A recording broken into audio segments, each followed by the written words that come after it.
Hello guys, welcome to Mentora IAS. I am Chirant Rajshekhar. Hope all of you have completed your prelims examination. Many of you might have felt it a good and a very interactive paper. Many would have found it very difficult. So it doesn't matter. What matters is you have attempted the examination. Believe me, I have said this even in my older videos that attending the exam itself will make you half successful. Many have taken this journey, but many have dropped in middle, and sustaining this journey till here itself is an important goal which you have achieved. So hope you guys clear the examination. I'll just be giving you a very broad insight on what kind of paper it was and what are the different weightage which was given to different subjects. And I'll be discussing some questions of environment which was asked in the examination. In fact, I'll be discussing the environment questions as a whole.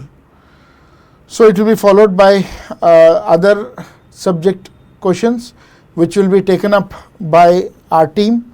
So there are specific subjects, and the questions from those subjects will be discussed by the specialized teachers of that subject.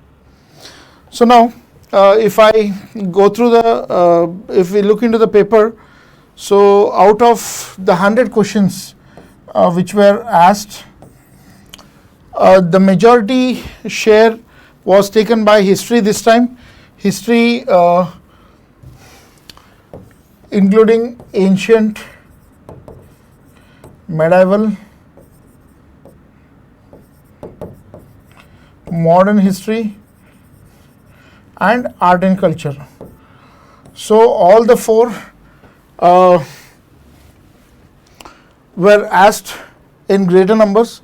Totally the history subject itself accounted to 20 questions, 13 questions from ancient, medieval and modern, and around 7 questions from art and culture. So there are some differences in the number of questions asked when you look into the videos. So there's a slight error which you can actually ignore. So some claim that there were 21 questions, some might be 19 questions. So on an average there are 20 questions. Doesn't matter much, but 20 questions were asked from the entire history part, which had a line share in this year's paper. Then the next was economics, which had 15 questions. Polity had 15 questions. Some might also debate that some questions which were asked from international relations does not account under polity, but yeah, so it's PSIR, political science and international relations, so it also comes under polity, right? So there were 15 questions. There were 10 questions from geography, 11 questions from environment, 15 questions from science and technology, and another 14 questions directly from current affairs and other miscellaneous aspects. There were some questions which were asked based on decision making. So it was a kind of very different trend of questions which UPSC has started asking from this time. So till last year there was a different trend which used to be followed every year. There were some more or less fixed number of questions which were asked from different sections, and more or less different types of questions which were asked, which followed a trend. But this time they have brought in more of factual information. There were questions from Nobel Prize, there were questions related to X, identify X, so decision making kind of questions. So the pattern has changed. So as we all know that UPSC is usually called as Unpredictable Service Commission. So the prediction cannot be done very easily. But yes, there were these many questions asked from different sections.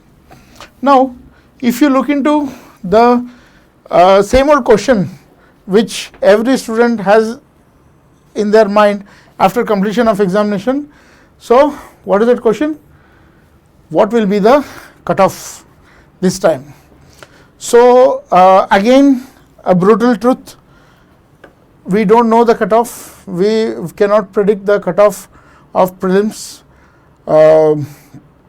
unless it is out, but usually there is a trend which goes on. So, based on a trend we can just at least come very close to it.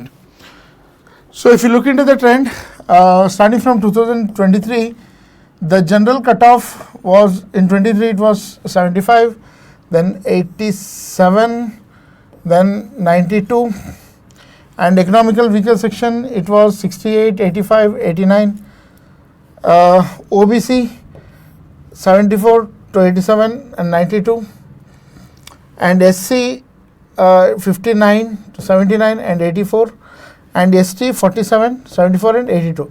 So, basically if we take this as the the recent cutoff standard of last year. So, here the 2025 paper was comparatively much more easier than 23 and 24.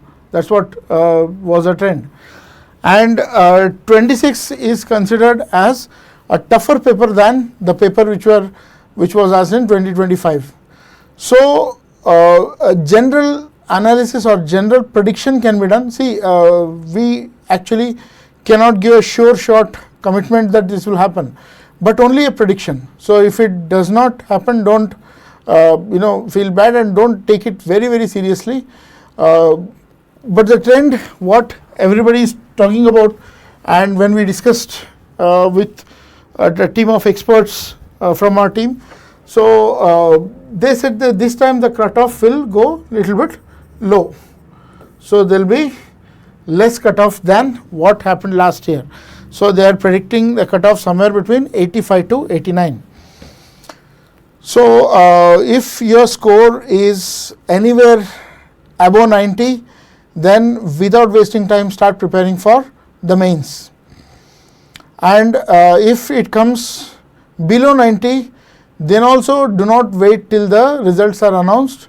Start with your preparation, but this time I want you to propose that you should start your mains before next year prelims. So, this is the topper strategy. So, whenever you start your preparation, generally the trend goes in like start your prelims, then mains, then optional, then cut the test series and all.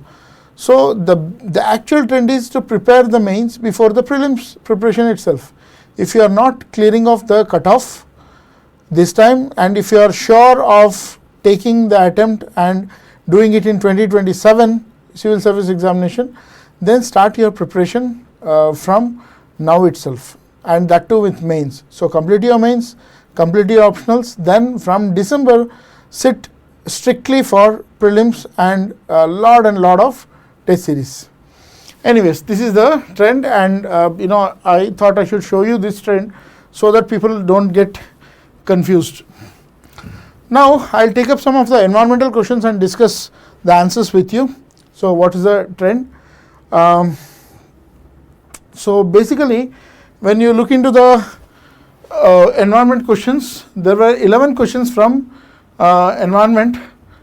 So, if I have taken the questions from set D, okay.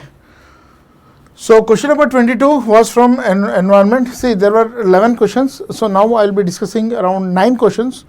2 of the questions there were again doubt between whether it is from the environment or the geography part. So, it is being discussed in geography. So, I will start with environment. So, there was a question with reference to Madhav National Park, which was the following statement are correct. It was declared as Tiger Reserve in India in 2025. Sakya Sagar, which is designated as a Ramsar site, is situated within this national park. Its area is shared between Madhya Pradesh and Rajasthan. So, basically the right answer will be 1 and 2. This is a very important question because it is a part of the current affairs of last year. So if you have read the newspaper in the month of March, on March 9th, 2025, so Madhav National Park was declared as a tiger reserve, and this was the 58th tiger reserve of India, and it was 9th tiger reserve of Madhya Pradesh. So Madhya Pradesh had 8 tiger reserves, and this was the 9th one, and India had 57 tiger reserves, and it is the 58th one. So I have even shared a document with my students which contain the tiger reserves, what flora is present in the tiger reserve, what states it's fall under, and what is the fauna, the important tree species which grows, and what are the rivers which flows under this. I had prepared a table, and I have given the list of all the tiger reserves in India, and this was also mentioned as recently added when I distributed that document. Okay, so even for that purpose it was in the news. So it was declared as tiger reserve in India. So Madhav National Park itself was declared in 1958. This was the hunting grounds for the Maharaja of Gwalior and the Mughals. They used to go hunting in this area.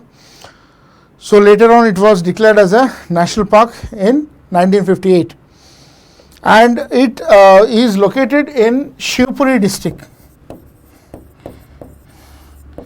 So Shivpuri district of Madhya Pradesh, the upper Chambal Valley. So it acts as a wildlife corridor. Okay, there in Wildlife Protection Act 1972, there is a provision of declaring the area adjoining two protected areas as a protected area itself. So this area will adjoin the Ranthambore National Park in Rajasthan, and it will adjoin the Panna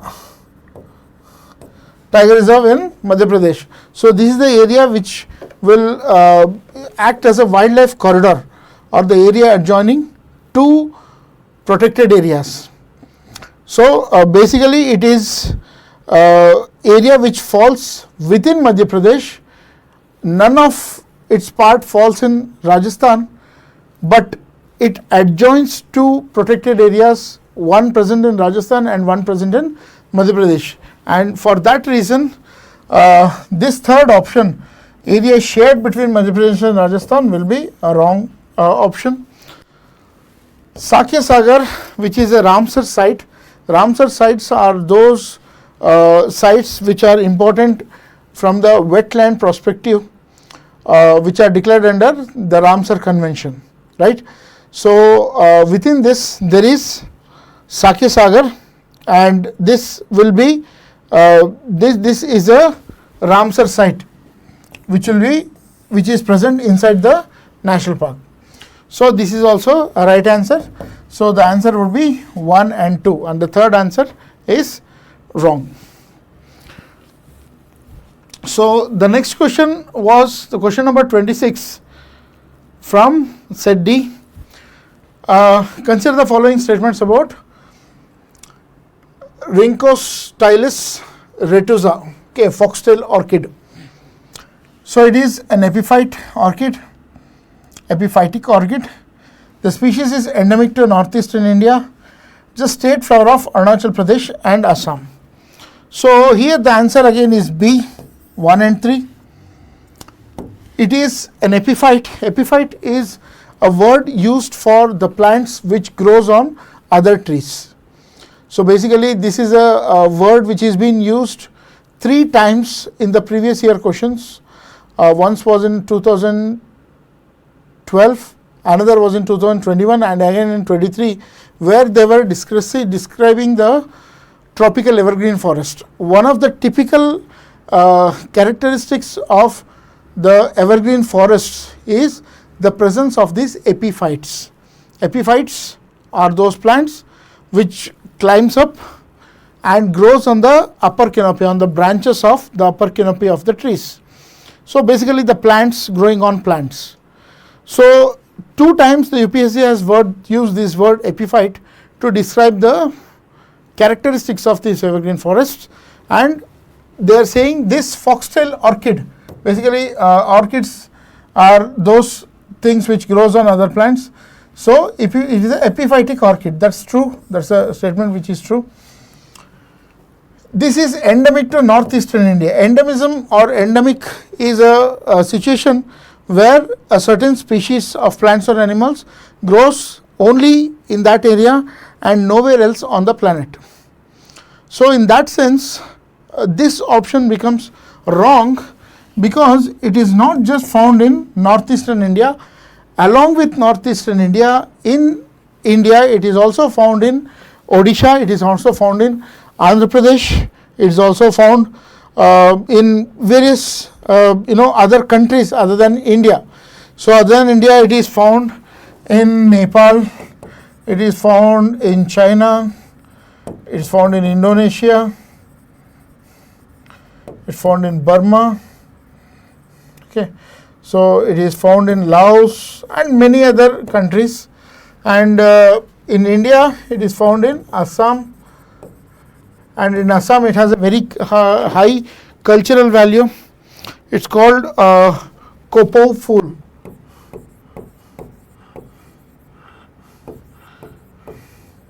It's also found in Andhra Pradesh.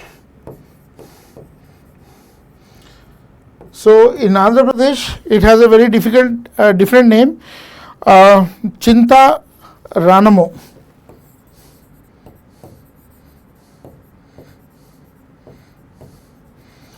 It's called Chinta Ranamo. It's also found in Odisha. Okay, and it is also declared officially as the state flower of Arunachal Pradesh and Assam. It is found in all the northeastern states. So the answer for this becomes 1 and 3, right? So this is about the question number 26. Question number 30 says, which one of the following is the first Plan Vivo certified reducing emission from deforestation and forest degradation project in India?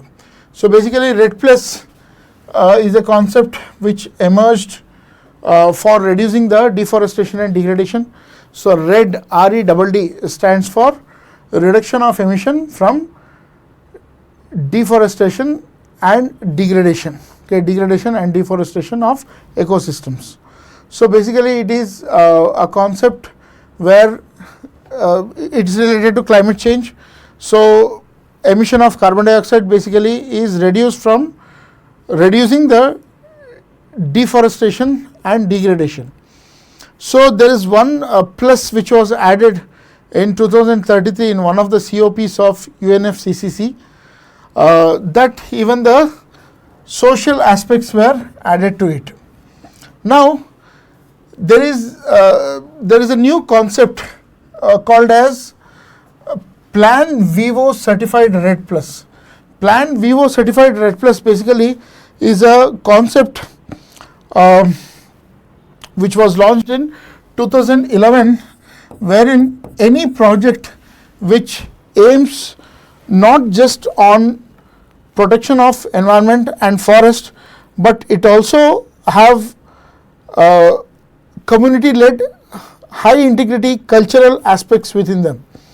So whenever there is a project which not just supports the protection of environment or reducing the degradation of ecosystems, but also provides both tangible and intangible benefits for the locals, then that projects will become qualified to be certified as the Plan Vivo Certified RED Plus project.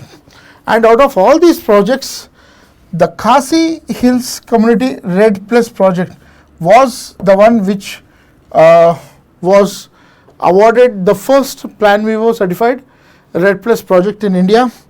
So this project was launched in 2011, and here there was an attempt to protect the forest, and not just protect the forest but restore the forest to a tune of around 27,000 hectares.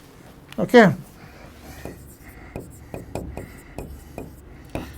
27,000 hectares of land was restored and was protected by the communities, right?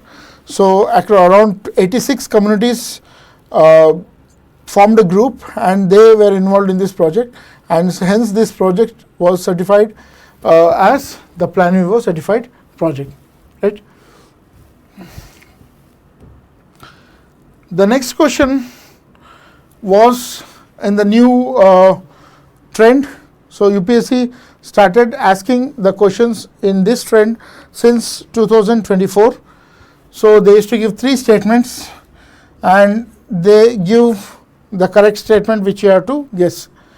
So consider the following statement with reference to India's response to climate change. India's long-term low emission development strategy, LT-LETS, is crucial tool for achieving net zero emission by 2070. India's 4th biennial update report submitted in December 2024 recorded around 8% decrease in greenhouse gas emission in 2020 over 2029. So remember this, around 8%. Climate resilient development necessarily depends on quick and short-term achievement of emission reduction targets. So these are the statements. So now let us see what they have given. Which of the following relationship among the above statement is correct? Statement 1 is empirically supported by statement 2. Statement 3 contradicts the approach implicated in statement 1. Statement 1 and statement 3 together establish premise of long-term sustainability. See, basically this is a very, it seems to be very difficult, but I believe this is very easy question. Even if you know the basics of climate change, you will be able to answer this. See, let us see the first one. Statement 1 is empirically supported by statement 2. Statement 2 says that 4th biennial update report submitted in December 2024 recorded around 8% decrease in greenhouse gas. Yes, so whatever the emission of greenhouse gas was there in 2019, there were around 7.93% of reduction when we assessed in 2020. So this statement is true, and because of this, India will be able to reduce the emission and go net zero by 2070. So net zero 2070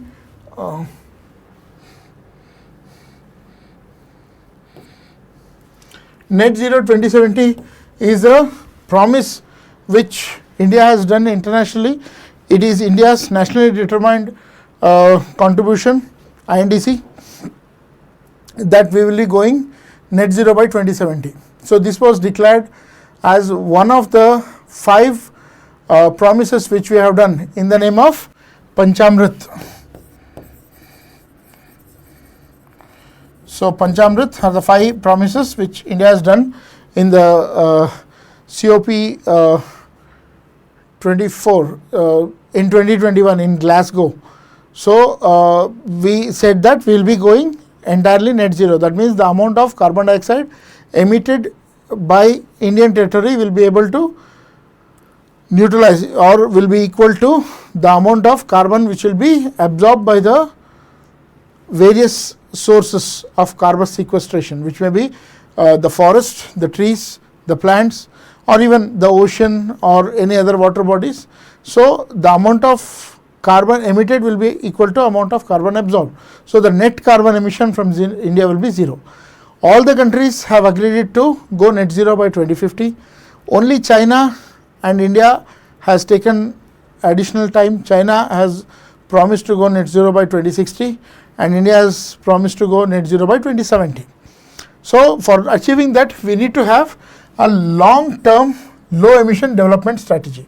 So the emission which happens because of the developmental activities should be reduced and it should be a long-term zone.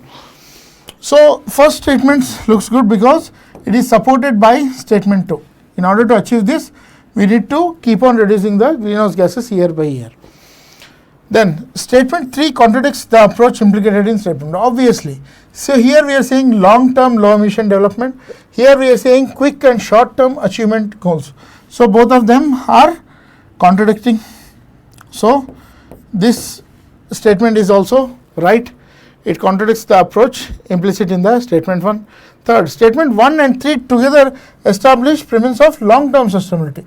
This is wrong because the statement 3 says short-term and statement 1 says long-term. So both of them together will not establish the long-term things. Statement 3 is saying that we should adopt the short-term achievements of emission reduction targets. So the answer for this would be 1 and 2.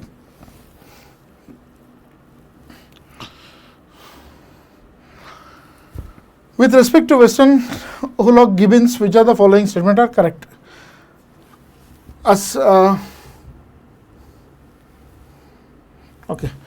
A sanctuary in northeastern India is home to this ape species listed as endangered in the International Union of Conservation of Nature. They have specialized brachiation and can easily swing between trees. They possess a strong and heavy build like gorillas, yet are remarkable agile tree climbers. So this was a question. They are asking about a species called as Western Hullock Gibbon, right? So basically this Western Hullock Gibbon along with Eastern Hullock Gibbon, so these are the only ape species found in India. They are the only species which belongs to ape, ape species. So these species are found in northeastern India, and there is Hollengapper gibbon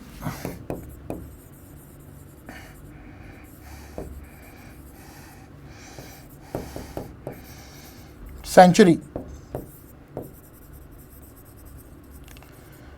So this sanctuary is present in Assam and is a renowned protected area dedicated to the protection of Hullock gibbons. So they are very much found in North India, northeastern India, and this sanctuary is home for this species.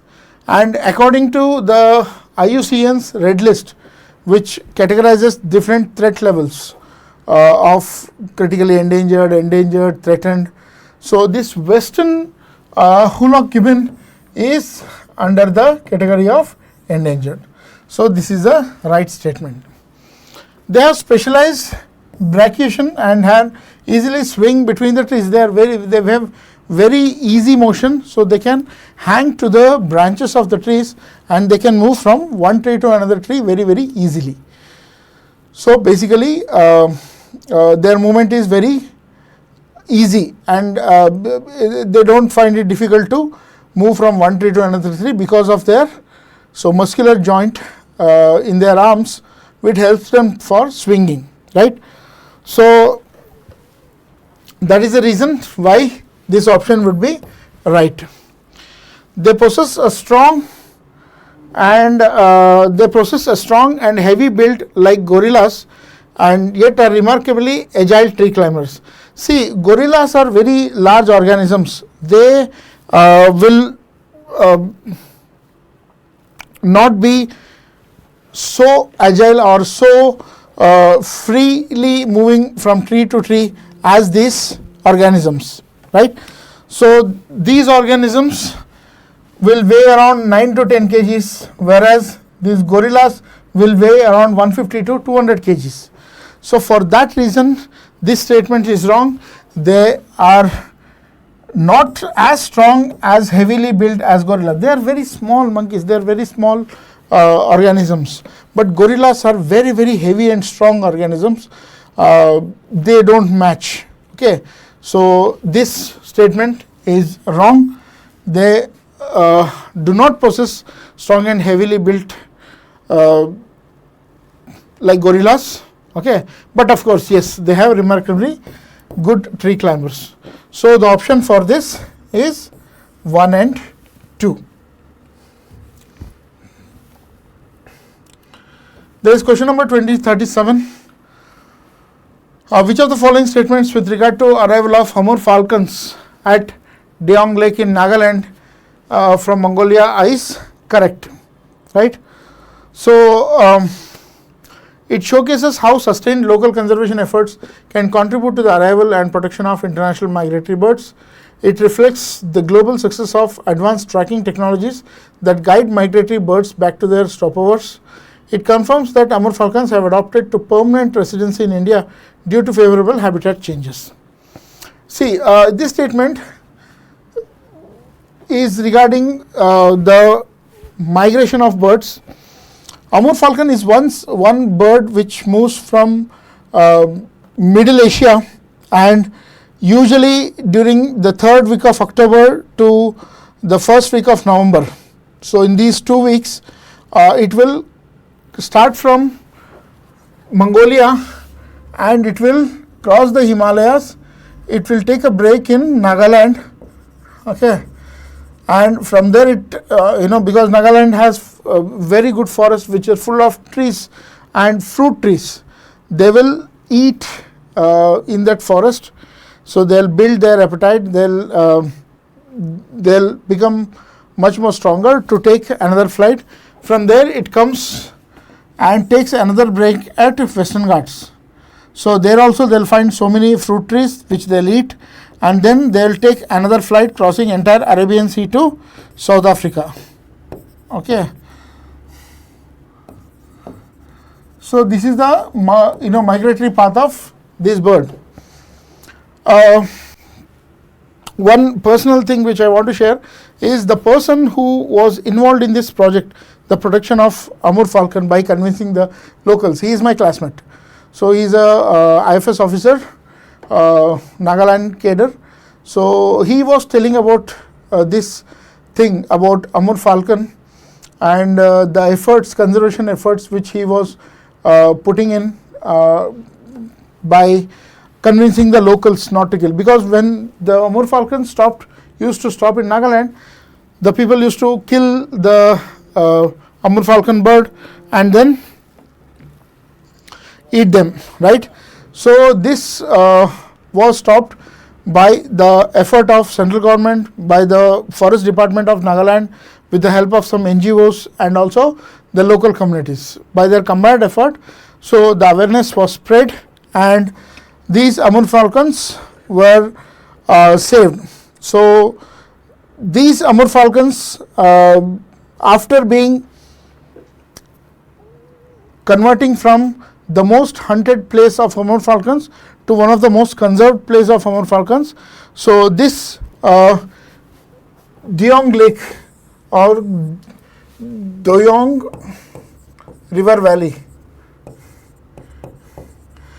is now called as the Amur falcon capital of the world.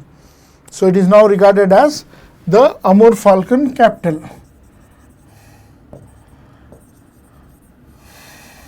Capital of the world. Okay.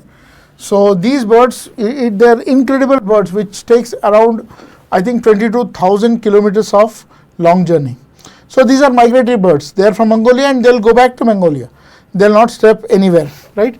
So this, of course, is the right answer. It showcases how sustained local conservation contribute to the arrival and protection of international birds. Then it reflects global success of advanced tracking technologies that guide migratory birds back to their stopover sites. See, tracking technologies are those technologies, they might tag a band to the legs, or they might fit a collar, or they might insert a chip. So these are the technologies which allows us to track in which flyway these birds are moving. They would not indicate anything to the birds. Birds have their own circadian rhythm. They respond to the darkness. They have their own biological clock with which they find the route, find the flyways, and then go to their designated path. And from that path, they will come back to their original land using the same biological clock or using the same circadian rhythm. So the tracking devices has nothing to do with their tracking back. Okay, so this technology will not guide these birds back to their stopovers. They'll just allow us to track where exactly these birds are going. It confirmed that Amur falcon have adopted to permanent residency in India due to favorable habitation changes. So they have never even before, or they are not going to be permanently residing in India. They are migratory birds, which means they'll come only during the favorable seasons. It may be for different reasons, for food, for breeding, for temperature change. So usually they spend their winter in South Africa and they'll spend remaining time in Mongolia. And these areas in India, Nagaland or Western Ghats, are just the migrational stopovers. So this is also a wrong statement. So the answer would be 1 only. Yeah.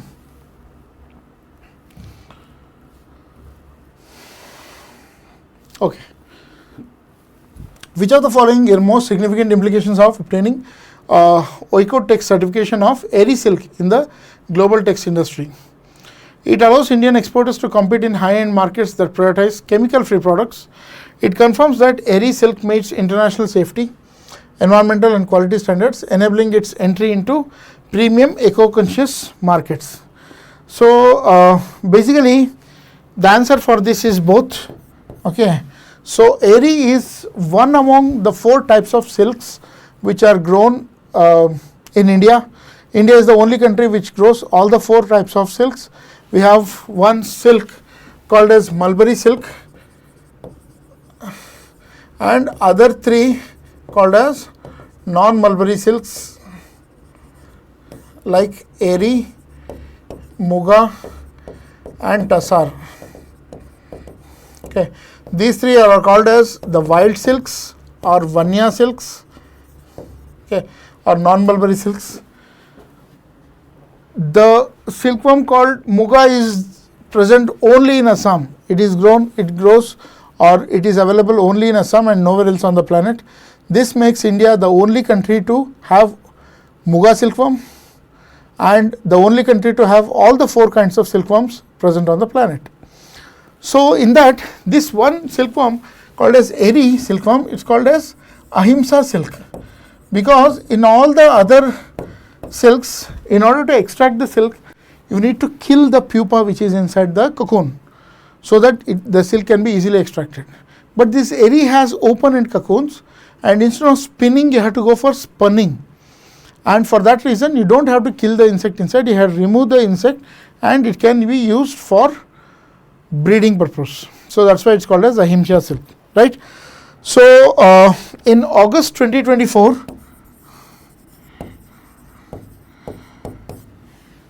the Northeastern Handicrafts and Handlooms Development Corporation, there is a corporation called Northeastern Handicrafts and Handloom Development Corporation. So they obtained the Ecotex certificate. So this is a Ecotex certificate which is given by Germany, international certification. So obtained from Germany. So for the Airy silk, just for this Airy silk. Okay. So it is a standard that verifies that textiles does it contain any kind of chemicals. Okay. So any textiles to be awarded with this certification should contain no traces of any harmful substances like heavy metals, dyes or formaldehydes or anything like that. So if any textile is found to be free of these components, then that certificate will be provided. So it guarantees a chemical free textile by this certification, right? So from this, the Indian exports will compete in high-end markets that prioritize the chemical free products. This is the right statement. It confirms that Airy silk meets the international safety, environmental and quality standards, enabling entry to the premium eco-conscious markets. The people who are ecologically very sensitive or very particular about the non-chemical or organic kind of stuff. So they will usually prefer these kind of textiles. So the answer is both 1 and 2, right? So this is the questions. So the remaining questions are a part of the geography and economics. So there is a question on sustainable development. There is another question about the National Institute for Research and Application of Natural Resources. So that question will be covered by my team. So they'll be discussing about these questions because they are also part of current affair. So this is what I had to offer in this video. So we'll be continuing this video by other teachers, other expert faculties who will be taking up their subjects, and they'll be discussing the questions with you in depth. So all the best for your results. Thank you so much for listening. Take care. Hello everyone, welcome to Mentora IAS. Welcome to your discussion session on the questions that have been asked from geography, polity and international relations. So this particular year, let us first of all discuss the kind of questions, because I really know that there were questions which are not just offbeat but also of a very different creative level with respect to drafting. So let us first of all understand what exactly were the questions, and then subsequently I'll be giving you my reading on this particular question paper. Okay, so do not have any kind of feeling as of now. Just come with me and understand these questions, how you could have figured out some of the questions which might not have been so straightforward in the examination, and subsequently let us see where this discussion take you. Okay, so let us begin with the questions on geography. So the question paper from which this particular sequence has been taken up is basically the set D of the question paper which was given to me, and subsequently we would be seeing the questions here.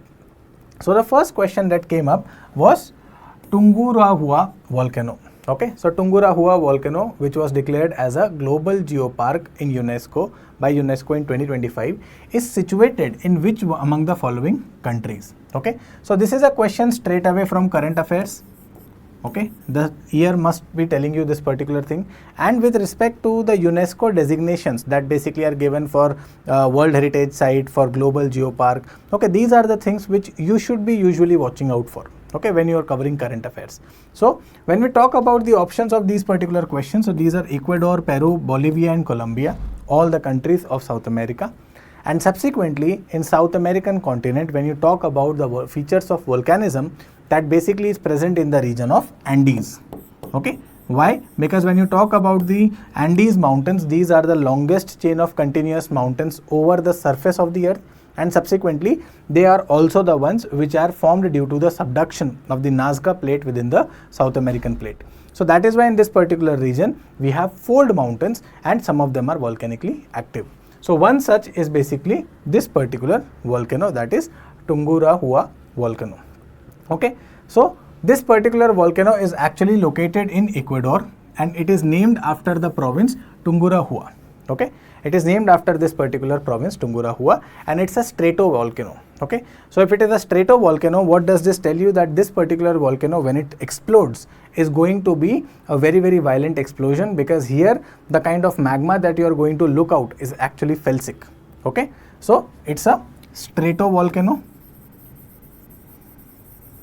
and then subsequently the kind of magma that will be there is basically felsic magma. And when you talk about the kind of rock, a very special kind of rock is basically named after Andes, and that is known as andesite. So andesite is basically one of the rocks which is named after the you can say the Andean mountains, which basically were the first one where these rocks were discovered, and that's a felsic rock. Okay, so when you talk about the Global Geopark initiative by the UNESCO, so that is also one of the ways in which the UNESCO is trying to empower the local communities. But before going there, let us first of all understand this particular volcano, Tungurahua. So Tungurahua volcano is also known as the Black Throat in the local language, and this is basically one of the volcanoes which is one of the most active volcanoes of South America. Okay, so this is basically located in the Andean mountain ranges in Ecuador. Okay, so it is basically it is located in the Ecuador, you can say the country of Ecuador, in the region of going by the name of Tungurahua. Okay, then subsequently this is basically the one which is a stratovolcano. Okay, this is a stratovolcano. Now when we talk about the Global Geopark initiative by the UNESCO, so this is basically you can say a kind of park which is going to have the region which is having international significance geologically. Okay, so this is basically going to have some kind of geological feature which is going to significantly define the you can say region, and subsequently it is something which is going to promote tourism and at the same time sustainable management of such regions using the local communities. So that is why when you talk about it, this is basically about protection, education and sustainable development of such regions. Okay, so here basically what happens is that there are certain criteria that needs to be met. First of all, there should be some global scientific significance to this particular site which is being nominated or taken up as the you can say Global Geopark. Now this is something which is going to be peer reviewed by a team of UNESCO. Okay, so there will be some people from UNESCO who are going to be you can say nominated to this particular board, and they are the ones who are going to evaluate if a particular region can be called as a geopark or not. Okay, then at the same time such a geopark must be managed by a legal body. There should be a legally established authority which has a proper well laid out plan for not just management but also the development of this particular region. Okay, that's the second thing. The third one is that this particular geopark should be the one which should also be promoting geotourism, that is going to help the local communities build self-resilience, and subsequently this must be a member of the Global Geoparks network. That is basically the four you can say stage criteria that is there with respect to the UNESCO Global Geopark.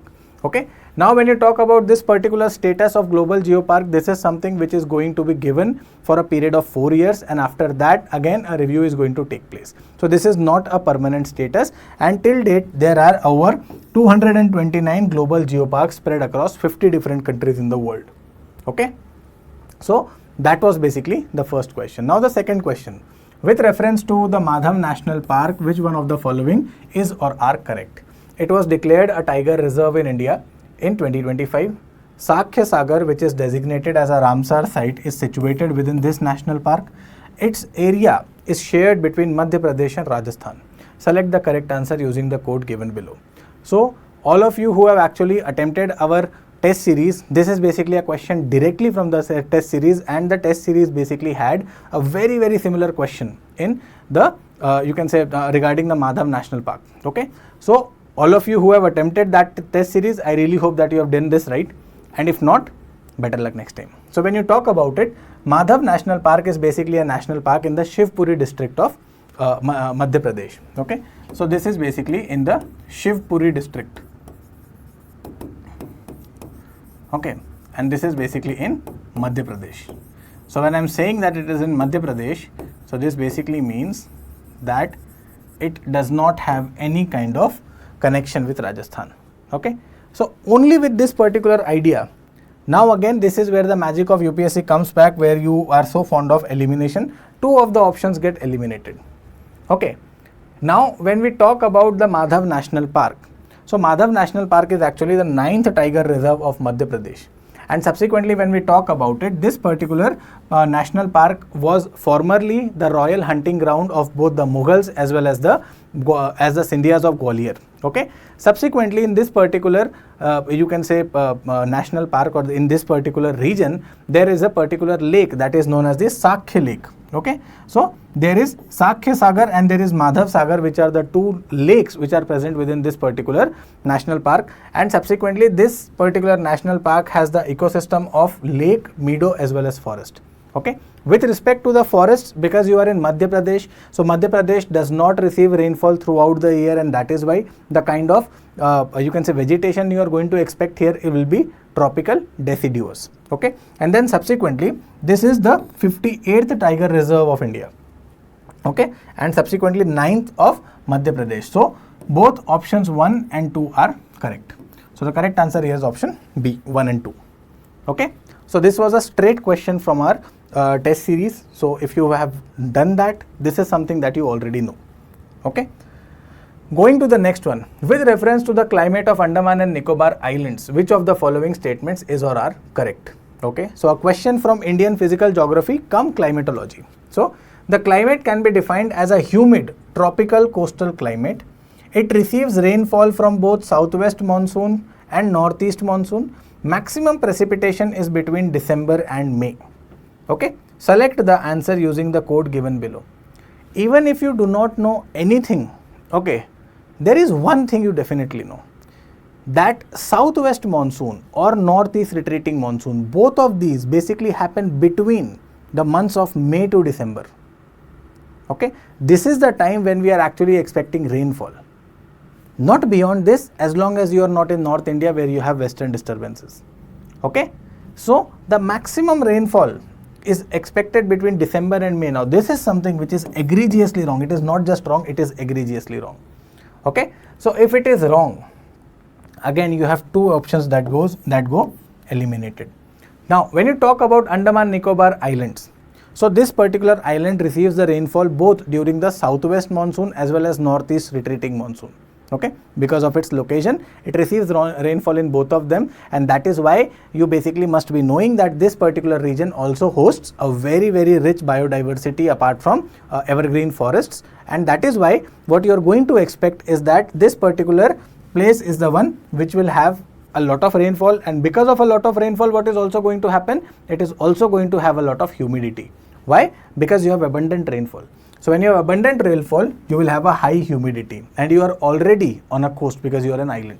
So the correct answer here would be 1 and 2 again. Okay, it was a very simple question. This did not require any significant amount of you can say knowledge. It's just very simple geography that you could have applied, and the only logic that you needed to know was that between December to May is something where we do not have a lot of rainfall anywhere in India. So this is not going to be any exception. Okay, so that's the correct answer here. Going to the next question, which of the following geographical features or phenomena is or are associated with the peninsular block of India? So this is basically a question from Indian physiography, direct question. Okay, so when we talk about this, we have to identify those features which are going to be the features associated with peninsular block of India. So peninsular block basically is one of the oldest land masses in the world, and when it is one of the oldest land masses, it is one of the most stable land masses as well.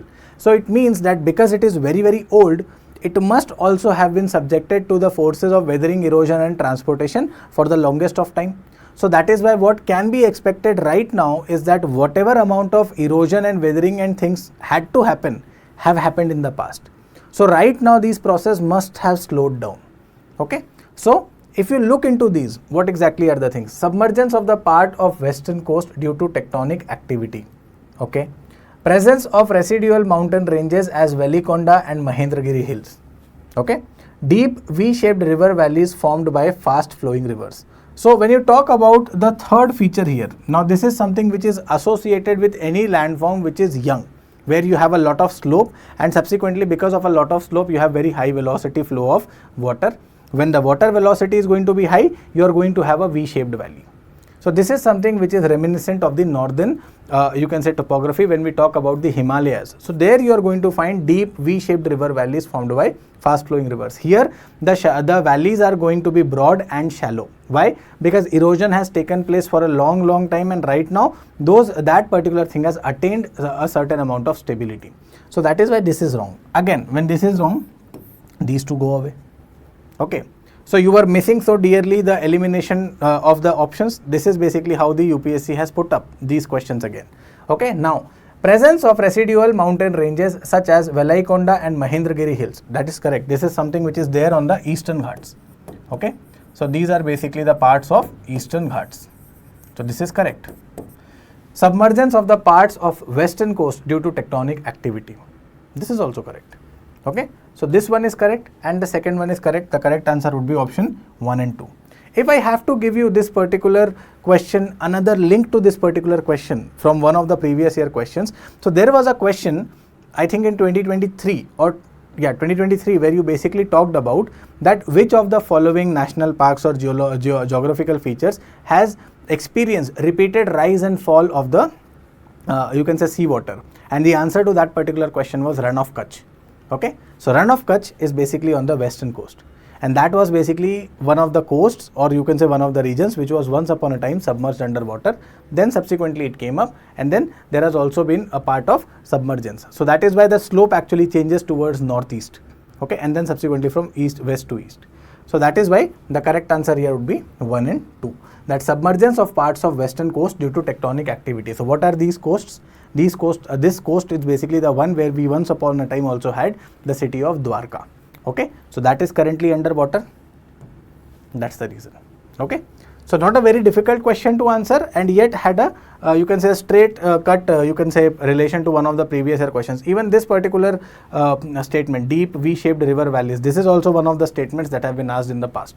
Okay, if I'm not sure, if I'm not wrong, this is somewhere around 2014 when this question was asked. Okay, now this is one of the novel inventions of UPSC this particular year. Okay, giving a long question, then at the same time making a different type of question, but a very simple question to answer. Let us understand what exactly the question says. So now these are the questions where you required some amount of calmness. These were the questions which would make you panic. So let us read the question. Consider the following statements with reference to Sagarmala Pariyojana, Sagarmala program of the Government of India. So Sagarmala program seeks to achieve port-led economic growth through cost-effective and sustainable coastal infrastructure. Yeah, that is the primary objective of Sagarmala program, that the Sagarmala program wants to have this particular thing established, that we need to have port-led development in these regions so as to reduce our logistical costs and also ensure that we are efficiently using alternate means of transport for faster delivery and shorter lead times. Okay, so yes, port-led economic growth through cost-effective and sustainable coastal infrastructure. Very true. Correct. Okay. The success of Sagarmala program is reflected in the significant growth in coastal and inland waterway shipping along with improved global port rankings. Now this is also correct. This part is also correct, that our logistical rankings including our port rankings have improved. The turnover time, the turnaround time that basically is associated with our posts is significantly improving these days. Okay. Then Sagarmala 2.0 aims to position India as a global maritime innovation hub aligned with Atmanirbhar Bharat and Viksit Bharat 2047 visions. Okay. Now let us go with the you can say the other part of the question. Which of the following relationships among the above statements is or are correct? Statement 2 validates the effectiveness of the strategies envisioned in statement 1. Okay, so statement 2 is this: success of the Sagarmala program is reflected in the significant growth in coastal and inland waterway shipping along with improved global port rankings. Yes, okay, this is what we wanted to improve, our global port rankings, and at the same time growth in the coastal and inland waterway shipping via Sagarmala. So yes, this part is correct. Statement 3 extends the objective of statement 1 by embedding them into a future oriented innovation framework. Okay. Statement 1 contradicts statement 3 by focusing only on traditional infrastructure instead of modern innovation. If you go with this particular thing, we see that statement 3 actually wants to build upon statement 1. There is no contradiction between the two. So that is why this is something which is wrong. So when this is wrong, again, these questions are gone. So you have 1 and 2 as the correct answer. Okay, so option B is going to be the correct answer to this question. Now, which one of the following statements with reference to Lake Turkana is or are correct? It is the largest desert lake in the world. The lake is situated in South Sudan along with the eastern fringe in the Sahara Desert, along the eastern fringe of the Sahara Desert. The lake is listed as a UNESCO World Heritage Site and is also referred to as the Jade Sea. Okay, we have to tell which of the statements are actually correct. So when we talk about Lake Turkana is the largest desert lake in the world. This is correct. Okay, it is also a UNESCO World Heritage Site which is known as the Jade Sea because of the color of the water that we get here. So the water color basically is turquoise green. But when you talk about the second statement here, okay, that this is located in Sudan, South Sudan, this is wrong. This is South Sudan and this is Kenya. So this particular lake is the one which is located in Kenya and a very small portion going into Ethiopia. Okay, a very small portion goes into Ethiopia. This is Lake Turkana. Okay, so the second statement is actually wrong. So the correct answer to this particular question would be 1 and 3. Okay, now When we talk about Lake Turkana, so this is world's largest permanent desert lake and also at the same time the largest alkaline lake. Why alkaline? Because of the enormous amount of evaporation that happens, what is left behind is actually salt. Okay, so it is the largest by size, okay, with respect to the alkalinity. And subsequently it is named Jade Sea because of the turquoise green color of the water that is found here. Okay, and this is basically the one which is done due to the you can say the presence of blue green algae in the water. Okay, now this is basically an endorheic basin. So when you talk about it, it basically means that there is an input but there is no output. Okay, the water is flowing into it but there is no outlet to which the water is going. Okay, so there is no outflow, and that is why the only way that the water is going out is through evaporation.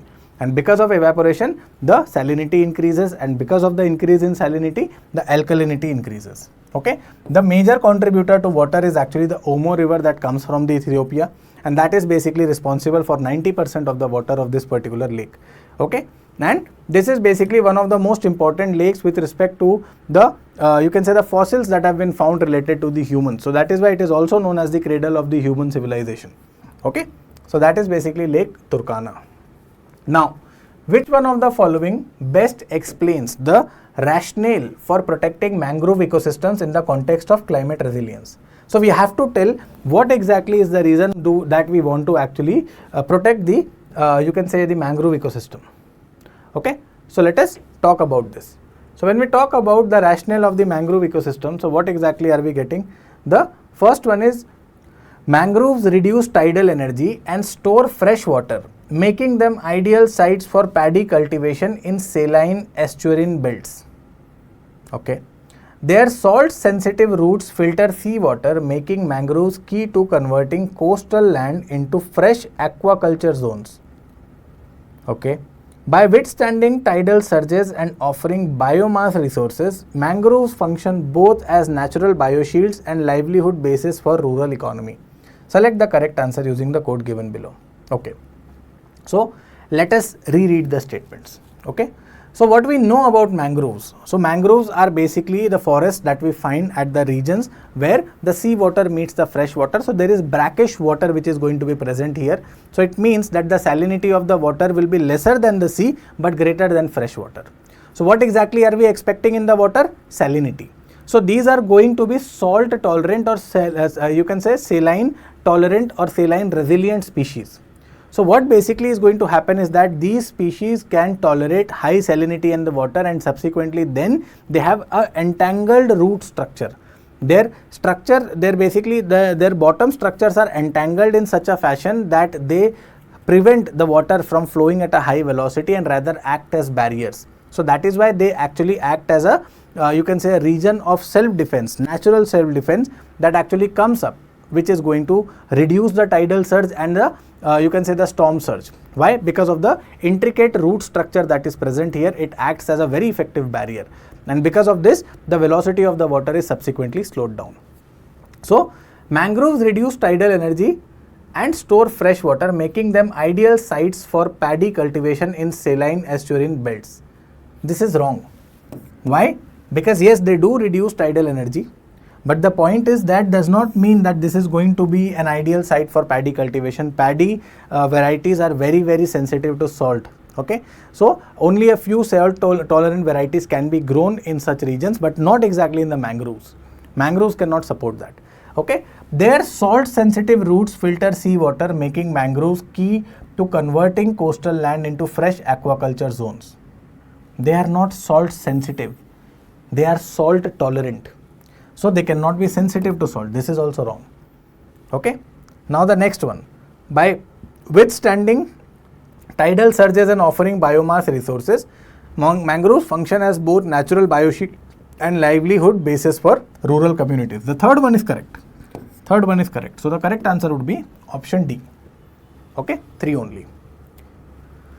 Now the next one. In what ways does the Vizhinjam International Seaport represent a structural shift in India's maritime trade and logistics policy? So if you have attempted our test series, you would be finding Vizhinjam asked few times. Okay, there were few questions that came up in different occasions in the test series that we had offered you.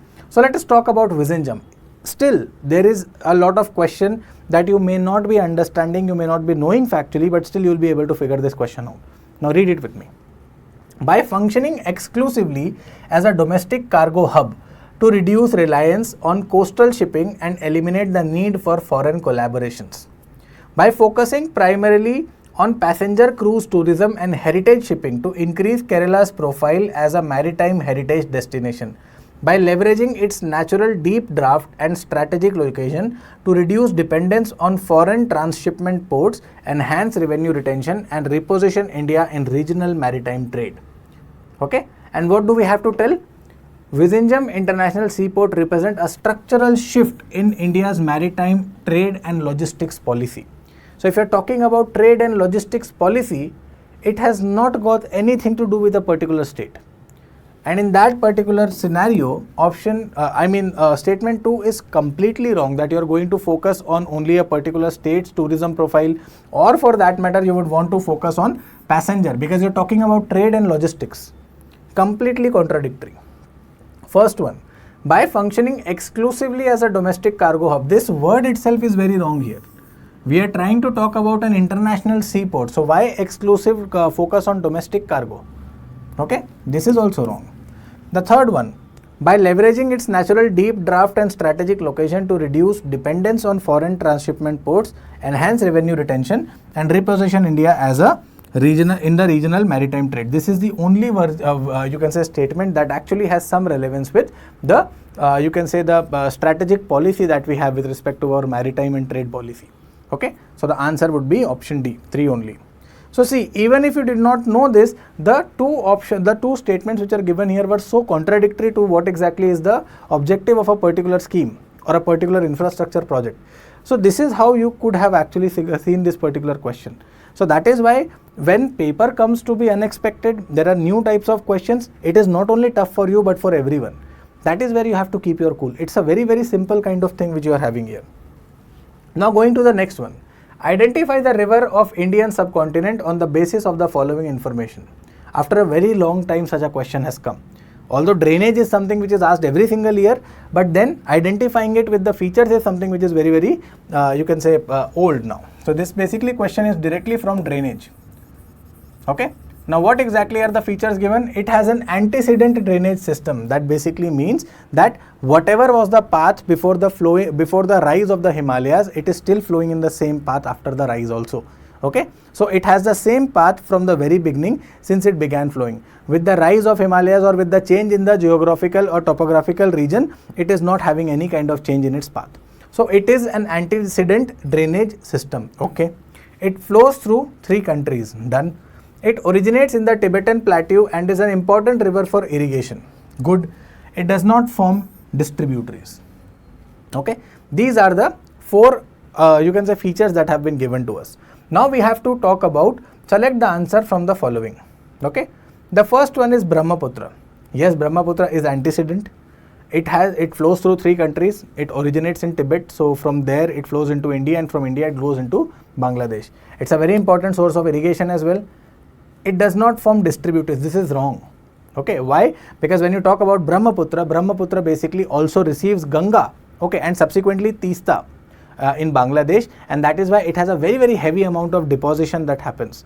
So it is very difficult for Brahmaputra to actually go into the sea without any kind of distributaries. So Brahmaputra is not the option. Okay. Now talking about Teesta. Okay. Now Teesta is one such river which does not even originate in the Tibetan plateau. So that is why this option goes away. Now we are left with Indus and Satluj. Okay. Now Indus and Satluj, both of them originate in Tibet plateau. Both of them are antecedent rivers, and subsequently both of them are the ones which flow through 3 countries, China, India and Pakistan. Okay. Now with respect to distributary, Satluj is already a tributary of Indus. Satluj is a tributary of Indus, and after this only we have the that Indus recombining. Satluj is the only river that joins Indus directly. If you remember, this is also one of the questions of the past. Okay, 2020 I guess or 2021. Which of the rivers directly joins Indus? That is Satluj. And that is something, before Satluj, it basically receives the water of all the other tributaries which are important. Okay, Jhelum, Chenab, Ravi and Beas. Okay, and subsequently Satluj itself is a tributary of Indus. So there is no point that Satluj is going to have any kind of you can say relation with respect to the mouth of the river, because it's a tributary. So the only valid option here is Indus. So this is basically the logic. Okay, that's the logic, and this is how Indus looks like. Okay, so this greenish portion is actually, you can say, the continental shelf which is there within the Pakistani territory, and this is how Indus flows. Okay, so it almost joins the entire Arabian Sea directly. Okay, now the next question, which of the following with reference to Indian states is or are not correct? Okay, we have to talk about something which is not correct. So that is also something which we often misread in the paper. Uttar Pradesh shares its boundaries with the highest number of other Indian states. Okay, Rajasthan shares the longest international border among all Indian states. Okay, Sikkim is the only state that shares its boundary with just one other Indian state. So this question basically is, you can say, a map based question. You can be calling it India size and location based question. Okay, from whatever you can say source you want to do it, it is fine. But this is something that is expected when you are actually reading geography, that you actually look into the map of India very, very carefully. Okay, so when you talk about Uttar Pradesh, okay, so Uttar Pradesh is basically a state which is located above the Tropic of Cancer, and subsequently, even if we want to close our eyes and understand what could be the you can say the neighbors of Uttar Pradesh. So let us start from the north. So we would be having some amount of boundary with Haryana, we'll be having it with Delhi. Okay, then we come to the west, we'll be having some amount of boundary with Madhya Pradesh. Okay, then subsequently we'll be having some amount of boundary with Rajasthan, and then we'll be having, when you come towards the south, you will be having some boundary with Chhattisgarh. Okay, then going towards you can say east, we'll be having Jharkhand and Bihar. Okay, so these are the states which share the boundary with Uttar Pradesh. So there are one, and Uttarakhand itself is a part of Uttar Pradesh. Okay, once upon a time it was a part, now it is Uttarakhand.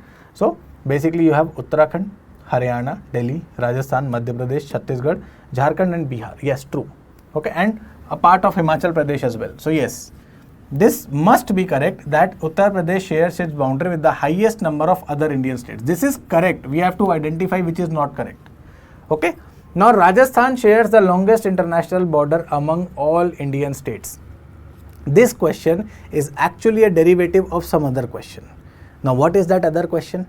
The actual fact is that the longest land border of India, okay, that is shared, is basically between India and Bangladesh. So when India and Bangladesh are the one who are actually sharing the longest land border, so India and Pakistan will not be having the longest land border. Okay, so the longest international border will not be in Rajasthan, it must be in Bengal. Okay, so that is why this is what we see, that the longest border that we have is basically of West Bengal with respect to Bangladesh. So this is basically that particular border.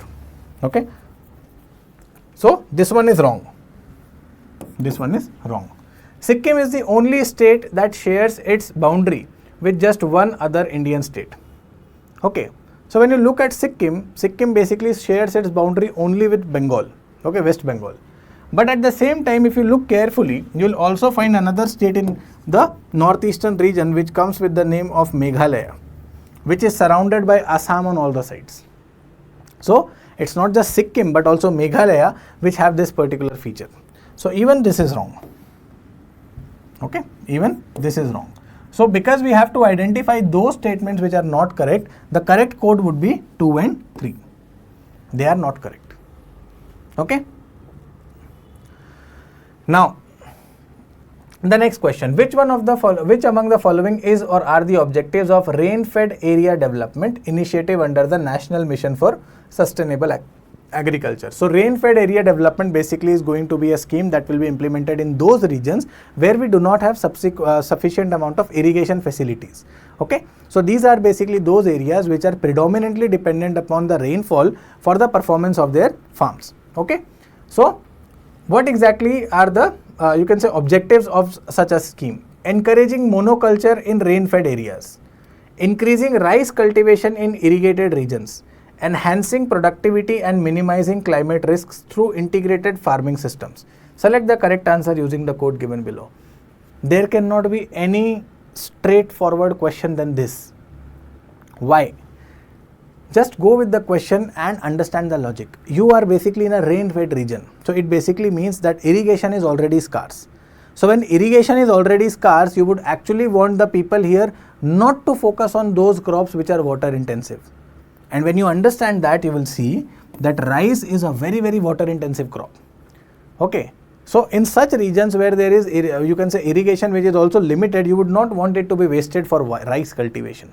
Okay. So that is why you do not want that rice cultivation should be done here. Why? Because you want to go for sustainable agriculture. So it also includes a part of saving water. The second thing, encouraging monoculture. Why would you encourage monoculture? You would encourage, you can say, crop diversification, and that too because of the reason that a simple fact that you would want drought resilient and drought tolerant species to be growing here, because you want the farms to produce, okay, not to degrade the land. So even this is wrong. This is wrong. Second one is wrong. Enhancing productivity and minimizing climate risk. Now minimizing climate risk must be the thing because you are talking about sustainable agriculture, okay, through integrated farming system. So this is the only one which is correct. Option D is the right answer. So it was a very simple question that was there. Okay. Now the next one, ships from which of the following countries have to cross the Strait of Hormuz to reach out to the Indian Ocean? Now this question was fairly expected. I think everyone must have done this question. If not, you should understand one of the biggest happenings of this particular, you can say, cycle of UPSC was this particular war. Okay. So even if you do not know the map, you should know the continents in which these countries lie. Okay. So when you talk about Bahrain, Bahrain is in Asia. Syria is in Asia, north of Israel. Okay. Qatar, again in Asia. Egypt is in Africa. So when you talk about Strait of Hormuz, the first option or the first country you can eliminate is actually Egypt. That Egypt will not require the Strait of Hormuz because Strait of Hormuz is basically in the Persian Gulf. Okay. So Strait of Hormuz,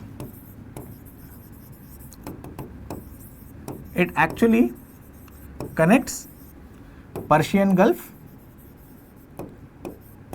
to Gulf of Oman and subsequently Gulf of Oman to Arabian Sea.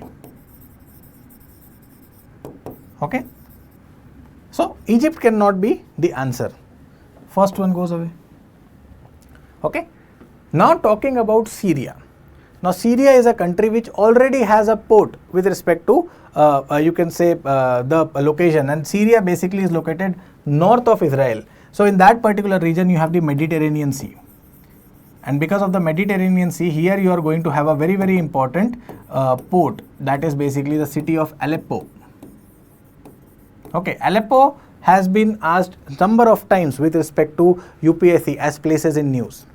This particular year, no places in news such questions. Okay, so even this is wrong. Second option is wrong. So 2 and 3 cannot be there. 2 and 4. So this is 2, this is 4. There are only one such option, Bahrain and Qatar. Okay, with respect to the, you can say the map also you can be talking about it. So here we have Iraq, Kuwait, Bahrain, Qatar, UAE, Oman. Okay, so with respect to the Strait of Hormuz, the ships which are basically originating from Iran, Iraq, Kuwait, Bahrain, Qatar and UAE, they are the ones which will require the Strait of Hormuz. Okay, and then subsequently these are the ones which are going to have this particular problem. So that's the right answer. Okay, option B. Now, which of the following statements about rare earth elements and critical minerals is or are correct? Modern technological innovations including artificial intelligence, robotics and space exploration extensively utilize rare earth elements. Okay, China has the highest share in mining of rare earth elements, followed by India. The government of India launched a National Critical Mineral Mission in 2025 to establish a robust framework for self-reliance in critical mineral sector. Rare earth elements are a set of 13 metallic elements. Select the correct answer using the code given below. Now this is a very, very favorite question, very, very favorite area of UPSC, rare earth elements. Rare earth elements are basically those elements which are utilized for high technology applications as of now. Even if you do not know anything, the first statement would always be something that you would be knowing. Okay, that it is something which is used in modern technological innovations of artificial intelligence, robotics, space exploration. This is correct. Okay. The second thing you might be knowing is the definition of rare earth elements, that the rare earth elements are a group of 17 elements. Okay, they are a group of 17 elements, of which there are 15 lanthanides, including yttrium and lanthanum. Okay, so that is why if there are 17 elements, the fourth one goes away. So when the fourth one goes away, it significantly simplifies your question. Okay, now I don't really think that there is any other, you can say, confusion here. Okay, the first statement we have got correct. The fourth statement we have eliminated. There is only one option where one is there. Still, China has the highest share in mining of rare earth elements, very correct, but it is not followed by India. That is the whole reason that India has actually established the National Mission for Critical Minerals. Okay, so National Critical Mineral Mission is established, or you can say founded, on this particular principle that we need to diversify our supply chain. We need to ensure that we are not dependent on one particular country for our supply of critical minerals. Okay, so this is correct. Correct answer is 1 and 3. Straightforward question. Okay, now which of the following statements with regards to India's deep ocean mission is or are correct? It was launched by the Ministry of Ports, Shipping and Waterways, Government of India. Matsya 6000 has been designed to carry 3 people for deep sea exploration. Samudrayan is a project under this mission. Very, very important mission for India. All my students who basically read geography from me or international relations from me, you know this. I tell this often with respect to the configuration of the sea floor, polymetallic nodules. So even we will have this in our test series. So when we talk about India's deep ocean mission, so it was launched by Ministry of Ports, Shipping and Waterways, Government of India. This is the only statement which is wrong. Why? Because it is basically a mission which is headed by the Ministry of Earth Sciences. It has got nothing to do with shipping, ports or waterways. Okay, the first statement is wrong. And when you do that, there is nothing else to explain. It was that simple. Okay, so the correct answer would be Matsya 6000 has been developed to carry 3 people for deep sea exploration. This is correct. Samudrayan is a project under this mission. This is also correct. So both of these options were correct. Now these were the questions which were there on polity. So with respect to polity, there was no question that you could say that there was a difficult question. Okay, even if you do not have the complete knowledge on geography, even then what you see is basically that these questions were very logical to answer. Okay, so if you used your logic right and you had some basic background with respect to geography, you would actually fare well with respect to geography. Okay, geography was very fine. Now let us move towards polity and international relations. So the first question. Now this is basically where you can say the UPSC actually came up with bouncer. Okay, that with respect to polity, you are going to see that there were certain questions which are more of a case study which we have never seen. Okay, in the past few years we have not seen such questions. So this was basically the first question, and reading these questions was actually very challenging. Why? Because the question length was more and you basically had to do your questions quickly. So that is why it may be the question that you might have left it, but these questions were really simple. Okay, so the question says Mr. X, a senior officer, was overseeing a critical vaccination program during a pandemic. He found that a private service provider responsible for vaccine distribution was compromising on the quality to make profits. Okay, despite immense pressure to manage the issue due to vested interests, he raised his voice based on the principles of public administration which he learnt during various training programs attended across his career. He reported the issue to the appropriate vigilance authority and halted the contract to ensure citizen welfare. Which one among the following principles of public administration was most strongly demonstrated by Mr. X's action? So basically you identified that there was some supplier for vaccines who was, you can say, diluting the quality of the vaccines in order to improve the profit margins, and subsequently when this was highlighted to you, you were basically the one who was told to manage the issue and stay shut. Instead you try to whistle blow. Okay, so you basically you have blown the whistle and subsequently you have reported it to the vigilance authority. So what exactly are you trying to do? You are trying to ensure accountability of the supplier. Okay, so there was only one option which is going to have its effect: accountability. Okay, so This is basically the question, straightforward question. The only thing was that the question length was long. And in that you can say spirit, this was even a longer question. Okay, so this question actually surpassed all the records of the number of the length of the questions that is there in UPSC. Okay, so here basically we have this question: in a multi-ethnic district where both economic competition and historical grievances frequently led to community tensions.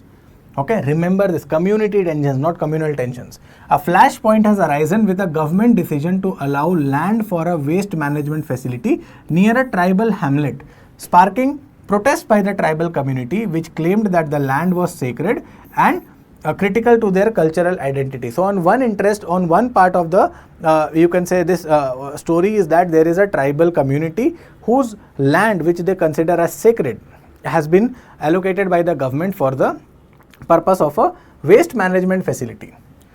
At the same time, urban residents and local industries supported the project, citing severe solid waste management challenges and health concerns due to lack of a proper disposal site.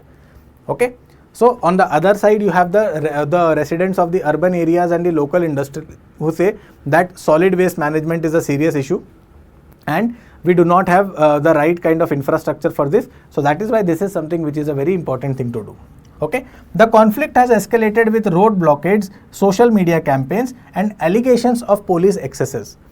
So there have been protests from both the sides, especially the tribal ones, and then subsequently social media campaigns and police excesses have been reported or alleged. Okay, as a responsible government official, you are tasked with resolving the situation through mediation, ensuring a sustainable outcome that balances environmental needs, tribal rights and urban public health. So all the things have to be balanced. No, none of them can actually take precedence. Okay. So now consider the following statements with reference to the above. So you have been given the situation. Now you are being given the solution. A successful conflict resolution process must begin with acknowledging the cultural concerns of the protesting tribal community before discussing technical alternatives. This is true because when you are trying to balance the environmental aspect, the cultural aspect and the public health aspect, you have to first of all give this particular recognition that okay, this is something which the tribals have feel hurt about. Okay, the government should move ahead with the project without delay to address urban health concerns which outweighs the sentiments of a small group. This is wrong. You have to balance all of them. That is what is the you can say imperative given to you. This is wrong. Then you have creating a multi-stakeholder dialogue platform including tribal leaders, environmental experts and municipal representatives to build mutual trust and help de-escalate tension. This is something that you have to do. Okay, and then conducting an independent environmental and social impact assessment and sharing findings transparently to both the sides to facilitate evidence-based decision making. Good practice. Okay, so the correct answer would be 1, 3 and 4. Okay, so when you eliminate 2, all of these are already gone. So see, despite a long question, this was something which was a very straightforward question. So this was also a gift question for you. Okay. Now comes a very, very important and a very critical question with respect to polity. Now this question is where I guess a few people of you must be having doubt. Okay. So let us understand this. X was addressing a seminar on the meaning of the term law. Okay. As provided under Article 13, Part 3 of the Constitution of India. X explained that the meaning of the term law in the Constitution of India was very comprehensive. It included ordinances, orders, even rules and regulations. Y, this is a separate person, Y, pointed out that the term law in the Article 13 also included customs or usage having in the territory of India the force of law, to which X was not convinced. So, when we talk about this particular question, based on the above, select the correct conclusion from the options given below. X is correct from the interpretation of law, including the view of non-inclusion of customs. Okay, so if you basically know the proper definition of Article 13, you must be knowing that in that particular, you can say definition, customs that have the force of law are also included. So this one is wrong. The view of Y, that law included customs, is not correct. This is also wrong. It was a constitutionally valid argument. Then the view of both X and Y are correct. x and y both of them are correct, but here at the end it is also given that x was not convinced when y pointed it out. So x is not letting a constitutionally valid argument to be right. So even this is wrong. Then the view of only y is correct. With respect to these four options, the most appropriate option is option D, that the view of y is the one which is correct because x has negated a constitutionally valid argument. Okay. So this was basically a very tricky question, but the closest answer would be option D. Okay. That the opinion of y is only correct here. Okay. Next question. Now this particular question actually comes from Interpol and no one expected this question, but again current affairs. So this question basically came up. Match list 1 with list 2 and select the answer using the code given below. So on this side you basically have the list of notices that are basically issued by the international, you can say Interpol, okay? And basically on the second side is basically the meaning of these, and we have to match the pairs, okay? So there are, with respect to the Interpol, this is the newest one, silver notice. This is the newest addition to the list of those are various categories of the notices that are issued by the Interpol. So that is why this was basically in the news. So if you want to categorize it, it's a current affairs triggered question. Okay. So let us talk about it. When we talk about the Interpol notices, so silver notice is basically a notice that has been issued by the Interpol as of now as one of the ways to identify the assets which have been acquired by any of the criminal through illegal ways. Okay. So that is basically what is the silver notice. When we talk about the blue notice, in blue notice we basically are wanting to track the person with respect to its additional you can say information. Okay, and subsequently when we talk about black notice, now black notice is about unidentified bodies. Okay, so sometimes what happens is that in various jurisdictions we basically have certain bodies which are unidentified. Okay, so for unidentified bodies, in order to issue such notices, what happens is that sometimes people actually find you file missing persons report, or sometimes what also happens is that when someone is being traced cross border, some of the bodies are going unidentified in a particular nation, so they basically issue this particular notice. Okay, and then subsequently when you talk about green notice, so green notice is about acquiring information of an individual who may be involved in a you can say criminal conspiracy or criminal you can say act. Okay, so when we talk about this particular thing, so silver notice is about identifying and tracing criminal assets. So this is A. Okay. Then when you talk about the black notice, I have told you black notice is about the identification of unidentified bodies. When you talk about blue notice, it is about the information on a particular individual's identity. Okay. On what exactly is a particular person doing with respect to a criminal activity. So B will basically be 2 and D will be 3. So A would be 4, B would be 2, C would be 1 and D would be 3. So the correct answer here would be option C. Okay, 4, 2, 1, 3. Now going to the next question. The Chancellor of the Federal Republic of Germany visited India in January 2026. Which of the following is or are not correct in terms of the outcomes of this visit? Now this is a pretty you can say drastic amount of question, that this is something that you might be reading but you may not recollect. Okay, you might have read this, that in January 2026 the Chancellor of Federal Republic of Germany visited India, but the outcomes are certain things that you may not be remembering, and it's not your fault, it's okay. This is a question which you should be leaving in UPSC if you have no idea about it.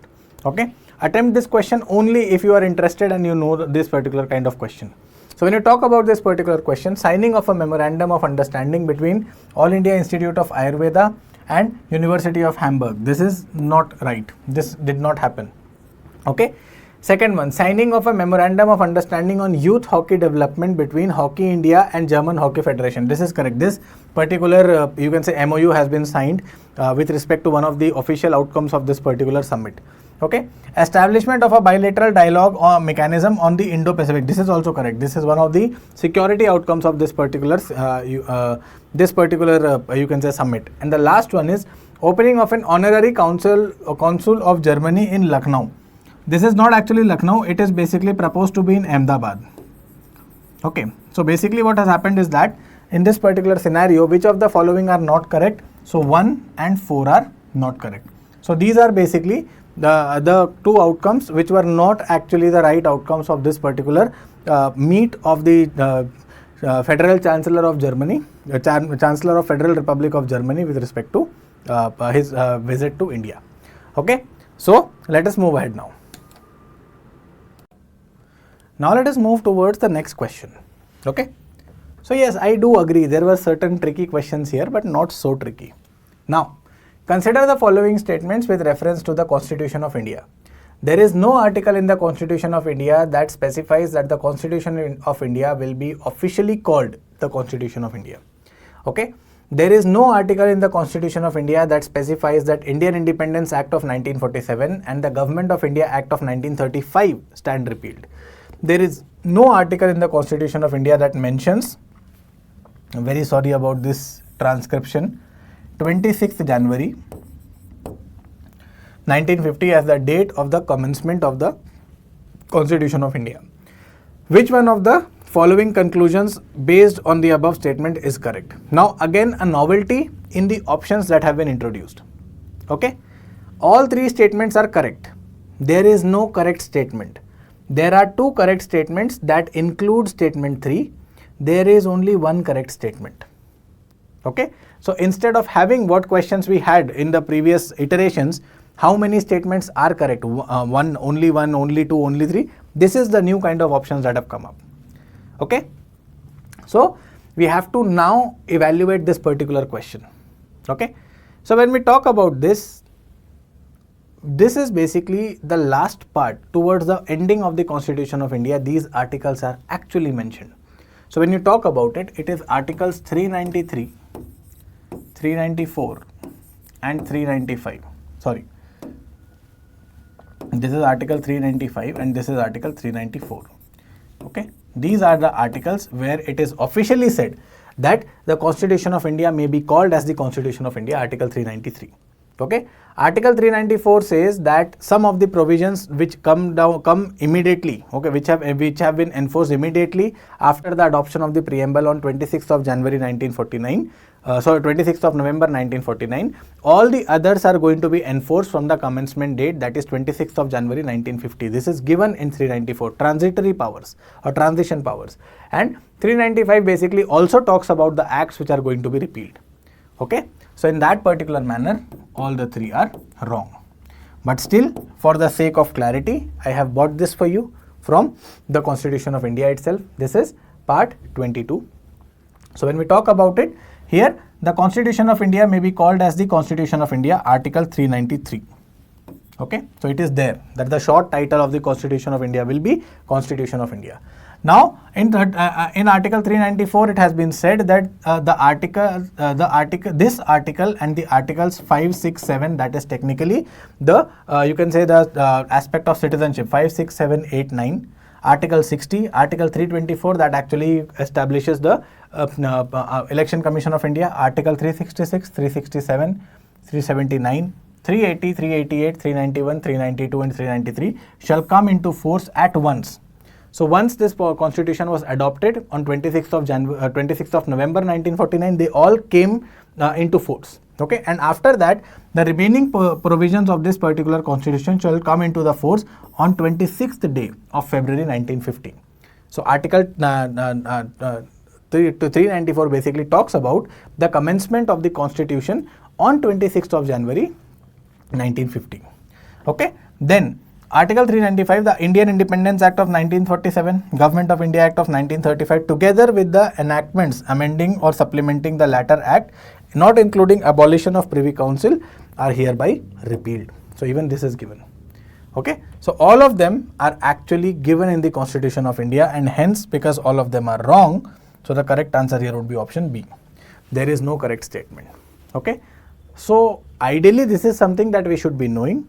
But if you did not know this, then also there might be one element of you which might be saying that extreme statements are never correct.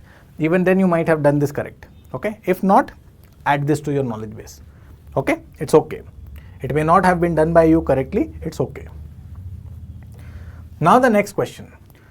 Which of the following statements with regard to the persons with disabilities in India is or are correct? The Rights of Persons with Disabilities Act, an act passed by the Parliament of India in 2018, mandates reservation in education, employment, places a legal duty on governments to ensure accessibility and non-discrimination.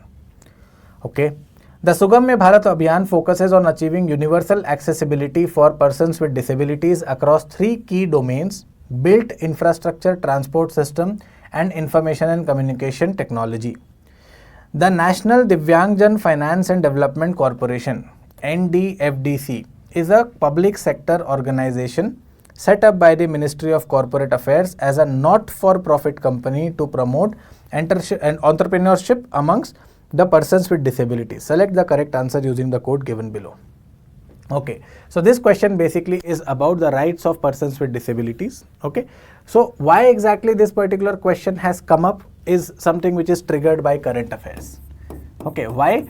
Because in the current affairs there have been one significant you can say interpretation by the Supreme Court of India that right to digital inclusion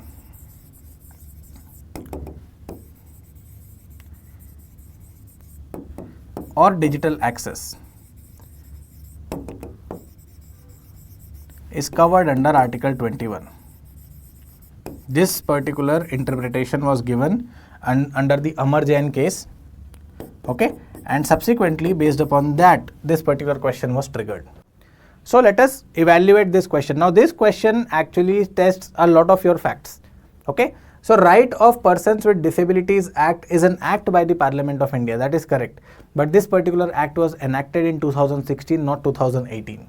That is what makes this statement wrong. Instead of 2018, it should have been 2016.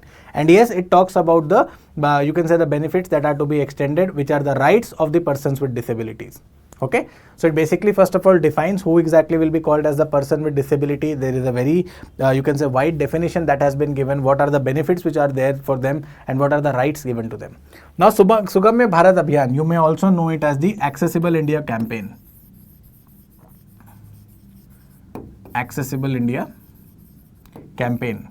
So this campaign is about making the entire infrastructure, be it transportation, be it digital infrastructure or the built civilian infrastructure, everything needs to be made accessible, especially the government facilities. So this is something which is the primary motive of the Sugamya Bharat Abhiyan. So that is why option 2 is the statement 2 is correct. Now National Divyangjan Finance and Development Corporation is a public sector organization which is not set up by Ministry of Corporate Finance, Ministry of Corporate Affairs. It is not a company which is set up by Ministry of Corporate Affairs. Instead, it is a company which is set up by Ministry of Social Justice and Empowerment. So this is basically the one which has set up this particular company to promote entrepreneurship within among the persons with disabilities. So even this is wrong. So the correct answer here would be option B, 2 only. Okay, that's the correct answer. Now, consider the following statements about the provisions pertaining to scheduled caste and the scheduled tribes in India. Provisions regarding the administration of the tribal areas in the states of Assam, Meghalaya, Tripura and Mizoram are given in the 5th schedule of the Constitution of India. So if you have read your part 1 of the Constitution correctly and you know the difference between the 5th schedule and the 6th schedule states, you would know that this is basically the states which are given under the 6th schedule, not the 5th schedule. Okay, so that is wrong. Some tribes of India are entitled to exemption from paying income tax on certain incomes. Okay, the Constitution of India provides for reservation of seats in Panchayat for women belonging to scheduled caste and scheduled tribe. This is true. Okay, that there is reservation of seats in Panchayat for women belonging to scheduled caste and scheduled tribes, especially in the regions which are basically having their population. Okay, so which one of the following conclusions based on the above statements is correct? There are two correct statements that include statement 1. There are two correct statements that are statement 1 and 3. So we have seen that statement 1 is not correct. So this statement is wrong. There is only one correct statement. All the 3 statements are correct. So this is also wrong. Okay, statement 3 is correct. That is what we know. Some tribes in India are entitled to exemption from paying income tax on certain incomes. This is something which is correct. Okay, the section 10 of the Income Tax Act actually exempts some of the tribes of the northeastern India, okay, northeastern region of India, from paying income on certain tax. From paying income tax on certain incomes. Okay, so the correct answer would be option A, that there are two statements which are correct. That includes statement 2. That is the only correct viable option. Okay, you might be confused with respect to statement 3. Now this is very natural because here you have factual question. You may not be knowing this. You may have gone with this. It's okay if you have done that, but the correct answer is option A. Okay. Now, consider the following statements in respect of questions asked by the members of Parliament of India. Okay. Unstarred questions are those which a member desires an oral answer in the House. Starred questions are those to which a member desires a written answer. No supplementary questions can be asked on a unstarred question. This basically comes directly from Parliament of India. Very, very simple parliamentary procedure that has been given. Okay, so there are two types of questions, starred and unstarred. The questions which are starred, you basically require an oral response or a in-person response from the concerned minister, and for unstarred question a written response is acceptable. So when you're talking about a question for which you're wanting an oral response, you can be asking a counter question to this, which is known as a supplementary question. Okay, but with respect to a question for which you are handed down a written answer, you are not going to be able to answer you can say supplementary questions on that. So what has happened is that it has actually interchanged the nature. Unstarred questions are those to which a member desires an oral answer in the House. Wrong. Okay, starred questions are those to which a member desires a written answer. This is also wrong. No supplementary questions can be asked on an unstarred question. This is the only one which is correct. Okay, so which of the following conclusions based on the above statement is correct? All the three statements are correct. Wrong. There are two statements correct, that include statement 2, that is also wrong. There is only one correct statement. This is the correct answer. Okay, that's the correct answer here. Now going to the next one. Consider the following statements about the Committee on the Welfare of Scheduled Castes and Scheduled Tribes of the Parliament of India. Although members of this committee are elected from both the houses of the Parliament, the chairperson of this committee is appointed by the chairman of Rajya Sabha. Okay, 20 members are elected by the Rajya Sabha and 10 members are elected by the Lok Sabha. Okay, no minister except for Union Minister of Social Justice and Empowerment is eligible to be a member of this committee. Okay, members are elected for a fixed term of 2 years from the date they enter their office. So this question is basically a question from parliamentary committees. Okay, so parliamentary committees are basically the ones which assist the parliament in various jobs. So when we talk about this particular committee on the welfare of scheduled caste and scheduled tribes, okay, so this is basically a committee which is actually a joint committee. Okay, so this is a joint parliamentary committee that has the membership from both the houses of the parliament. Okay, but the point is that when you talk about a joint parliamentary committee, it will be a principle. The house with the greater strength will always have more number of representatives. Okay, so this is basically a 30-member committee from which 20 come from Lok Sabha and 10 come from Rajya Sabha. And subsequently, the chairperson is going to be appointed by the Speaker of Lok Sabha. Why exactly can you say this? Because when you talk about the chairperson of Rajya Sabha, or for that matter Rajya Sabha in general, so Rajya Sabha is basically the representation of the states. Okay, it is not talking about the people. The people are being talked about by the representatives of the Lok Sabha. So that is why when you are actually talking about a particular community, scheduled caste and scheduled tribe, it must be having greater number of representation from the house that represents people, not the house which represents the states. So that is why the Lok Sabha basically has a greater number of members here. That is the first thing. The second thing, because you have a greater number of members and you are talking about people, your chairperson cannot be expected, your chairperson is not going to be appointed by the chairperson of the Rajya Sabha. That has to come from the Lok Sabha. So that is why this is wrong. The first one, the committee, the chairperson is appointed by Rajya Sabha, this is also wrong. Okay, both of them are wrong. No minister except for the Union Minister of Social Justice and Empowerment is eligible to be a member of this committee. No. No minister means no minister. This is a purely parliamentary committee. No executive representation. Okay. Members are elected for a fixed term of 2 years from the date they enter their office. See, when you talk about a joint parliamentary committee or a standing committee, it will always have a tenure of 1 year. It is never going to be the case that it will have a tenure of 2 years. Okay? There are committees for which the tenure is going to be till the end of the session of the Lok Sabha, and if not, it will always be 1 year. Okay? It will never be more than 1 year. So, all the statements are wrong. So, the correct answer here would be that there is none of the statements which is correct. So, there are there are 4 correct statements. This is wrong.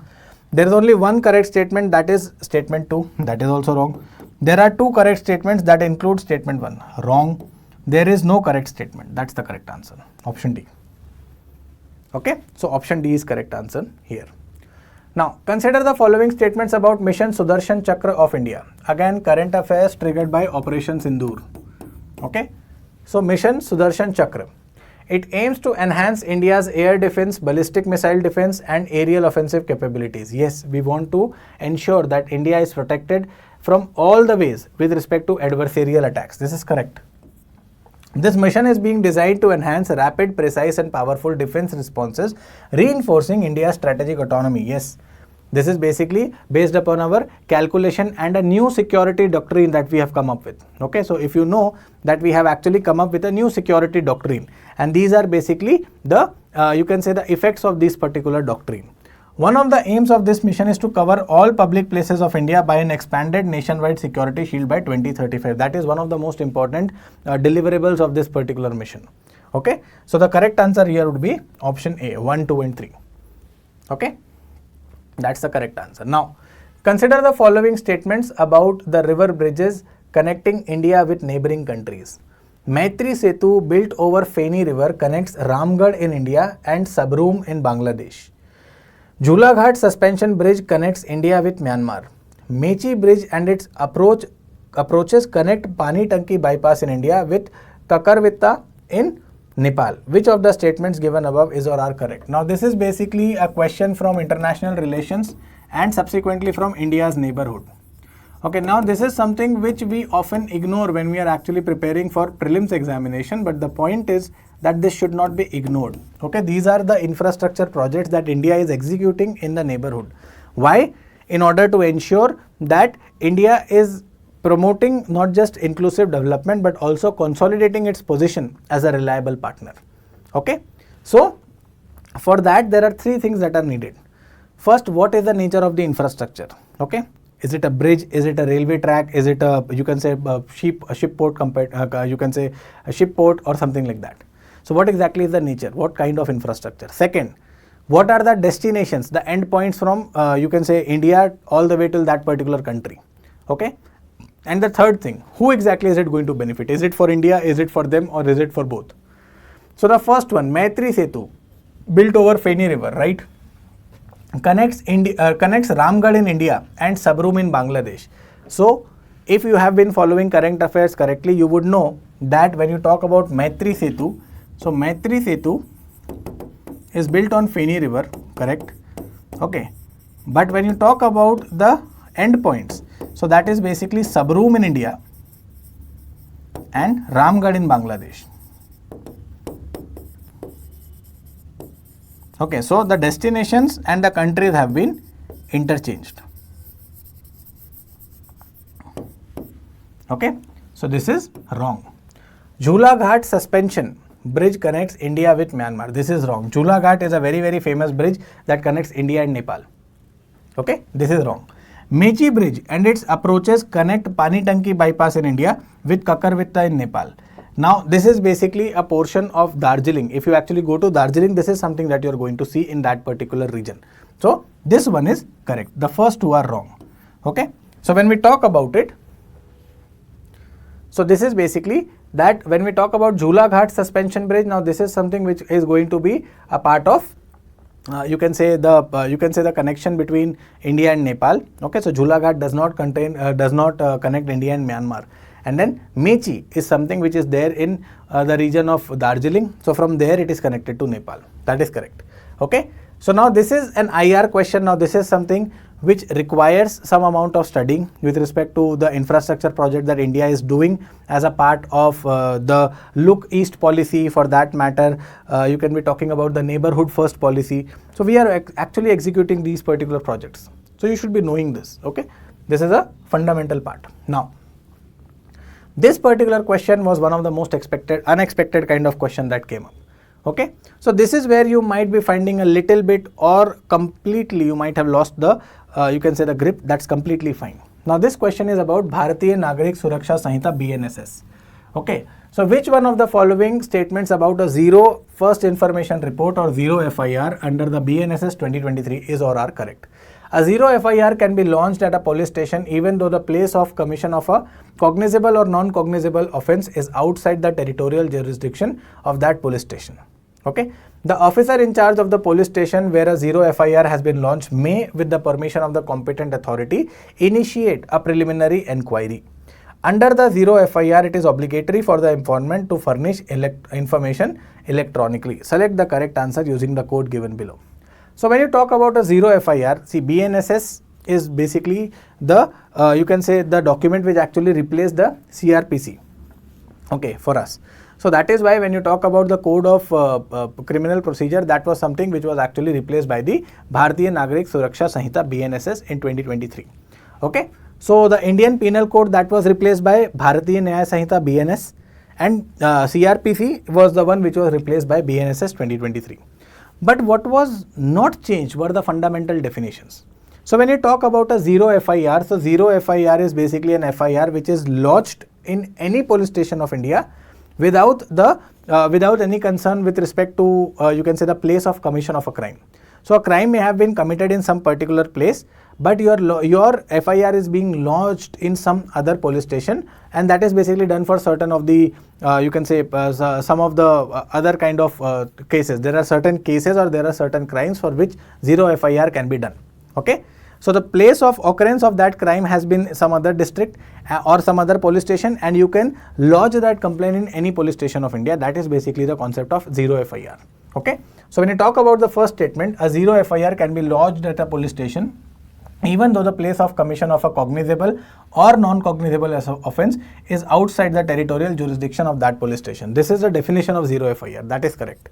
Okay, the officer in charge of the police station where a zero FIR has been lodged with the permission of the competent authority initiate a preliminary inquiry. This is not going to be in any way the jurisdiction of the office in charge of the place where the zero FIR has been lodged. This FIR has to be transferred to the place where the crime has been committed.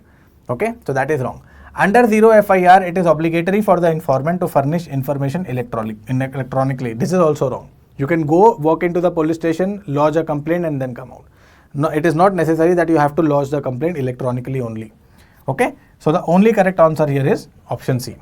But if you did not know this, it is fine. This particular question was the one which was factual, out of the box. You may not have covered it. That's fine. Okay. Now, I'm very sorry about the blackening of this particular you can say thing. I'll just tell you what exactly is written here. So here we have serial number, here we have organization, and subsequently here we have its function and then a ministry. Okay, this is what is given here. So when we talk about it with reference to the organizations under the Government of India, consider the following. The first one that is given is Central Economic Intelligence Bureau. Okay, the function given is coordination between various law enforcement agencies. Coordination between law enforcement agencies. I am writing them as LEA, law enforcement agencies. Okay, and the ministry given is Ministry of Home Affairs. That's the first one that is given. The second one that is given is Serious Fraud Investigation Officer, SFIO, and this is basically given for investigation of complex corporate fraud. Investigation of complex corporate fraud. And the ministry that has been given is Finance Ministry.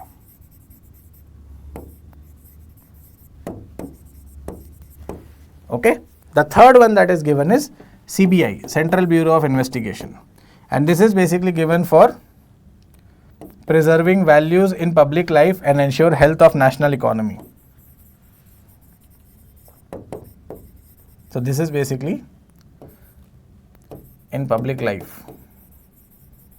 Okay, and the given ministry is Ministry of Personnel, Public Grievance and Pension.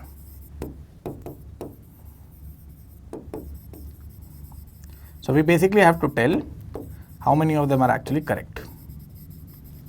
Okay, so in how many of the above rows are the given details correctly matched? So Central Economic Intelligence Bureau. So if it is Economic Intelligence Bureau, there is no need for MHA. This is something which is going to be in Finance Ministry. Okay, so this is something which comes under Department of Revenue, Economic Intelligence Bureau. This is wrong. Okay. Now, Special Fraud Investigation Officer, investigation of complex corporate fraud. Yes, but this is something which does not function under Finance Ministry. It functions under Ministry of Corporate Affairs. See, the word is corporate. Okay. CBI, preserving values in public life. The ministry is Ministry of Personnel, Public Grievance and Pension. This is the only one which is correct. In how many of the above rows the given details are correctly matched? So only in one row, that is a third row, we are having the correct, you can say, matching of not just the mandate but also the ministry. The other two are not correctly matched. Okay. Now this question has also come, this type of question has also come with respect to the coming, you can say with respect to the past few years, that the departments of the ministries and subsequently that controlling ministries are something which have been asked. Now this particular question, okay. Now this is the question which in my opinion has got a doubt, okay, because the options are not matching. So I am not very sure what UPSC is going to give as the option, but I'll tell you what exactly is, you can say the answer in my opinion. So which of the following international conventions have not been ratified by India? Okay. So which of them have not been ratified?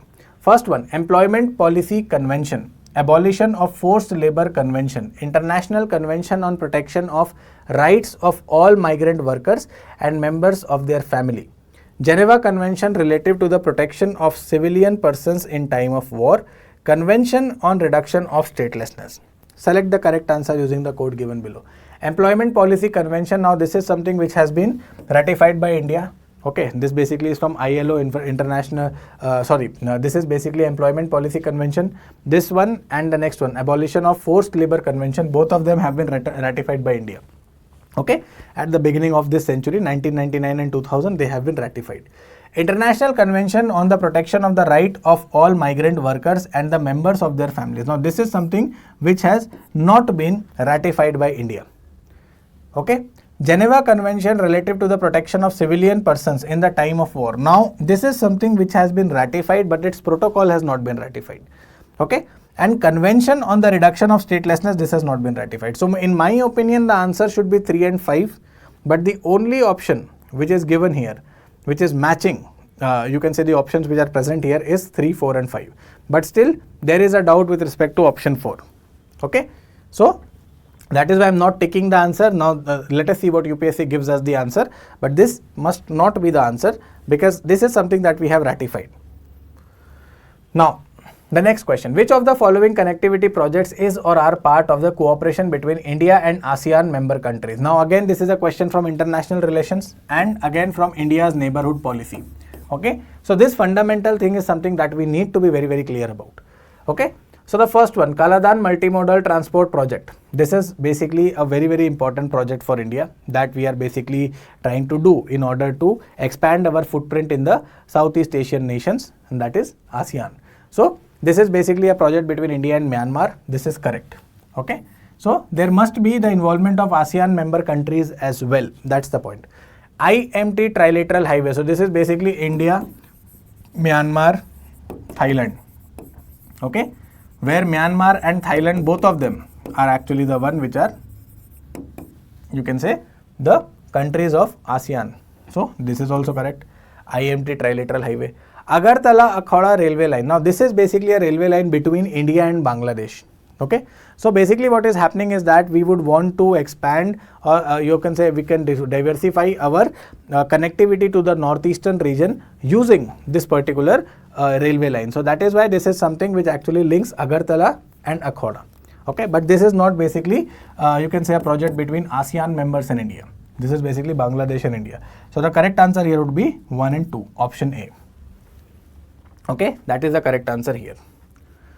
Now, this is again one of the questions. Now, these are the questions which were actually a little bit of factual. Okay, I'm very sorry about the, you can say, the kind of, you can say, dullness in the font. Okay, that basically happened because of the editing.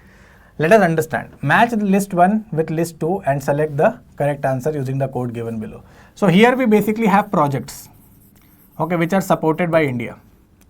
Okay, projects supported by India. And in the second one, we basically have the countries where these projects are being implemented. The first one is basically Mangdechu. Okay, hydroelectric power plant. This is basically a project which is supported by India, and the choice here given is Maldives. Okay, second one is restoration of the Store Palace. Restoration of Store Palace, and the country given is Afghanistan. Then the next one is District Hospital. District Hospital at Dikoya. The country given is Bhutan. And then we have Institute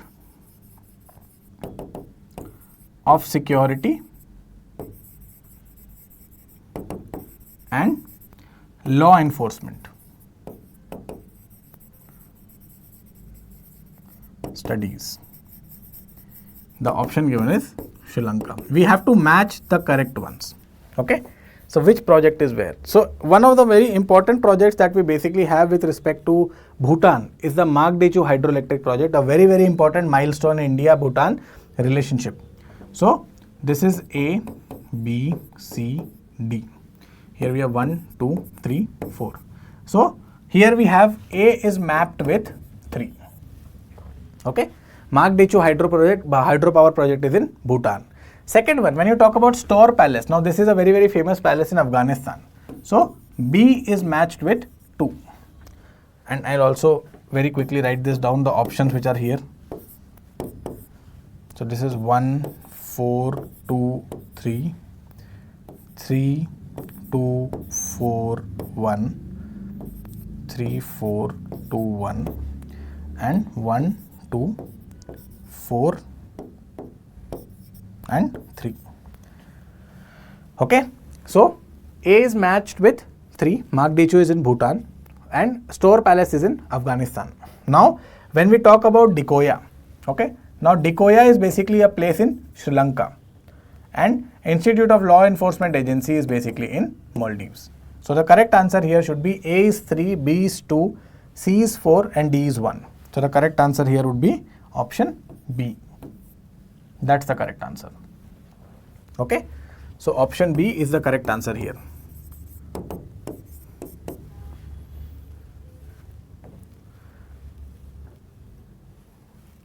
Now, going to the next one. Consider the following United Nations organizations or agencies: World Food Programme, United Nations Children's Fund, United Nations High Commissioner for Refugees, International Labour Organization. How many of the above have been awarded the Nobel Prize twice? Okay, now all of these have actually been awarded Nobel Peace Prize. All of them are Nobel Peace Prize awardees. Okay, but in different times. So let us, now this is a purely factual question. Now this is a question where you might be finding little bit of difficulty.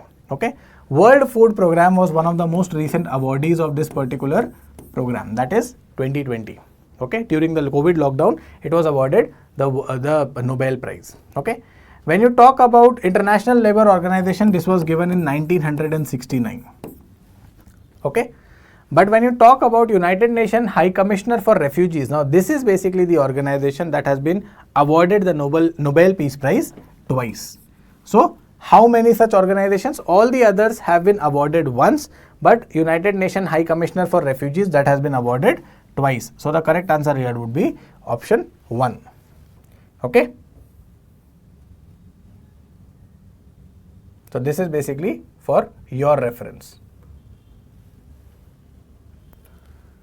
So World Food Program, I have told you 2020. UNICEF, it went for 1965. United Nations High Commissioner for Refugees in 1954 and 1981. ILO in 1969. Okay. Now the next one. We basically have the next question here. Okay.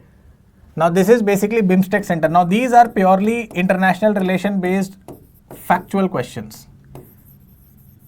Okay. And here we have locations. It is basically located, it is basically related to BIMSTEC. Okay. So BIMSTEC is also one of the alternatives that India has devised with respect to SAARC nations. And this is basically the one which is related to it. So BIMSTEC, Cultural Industries Observatory. Okay, the next one is Energy Center. Third one is Weather Forecasting. And fourth one is Technology Transfer.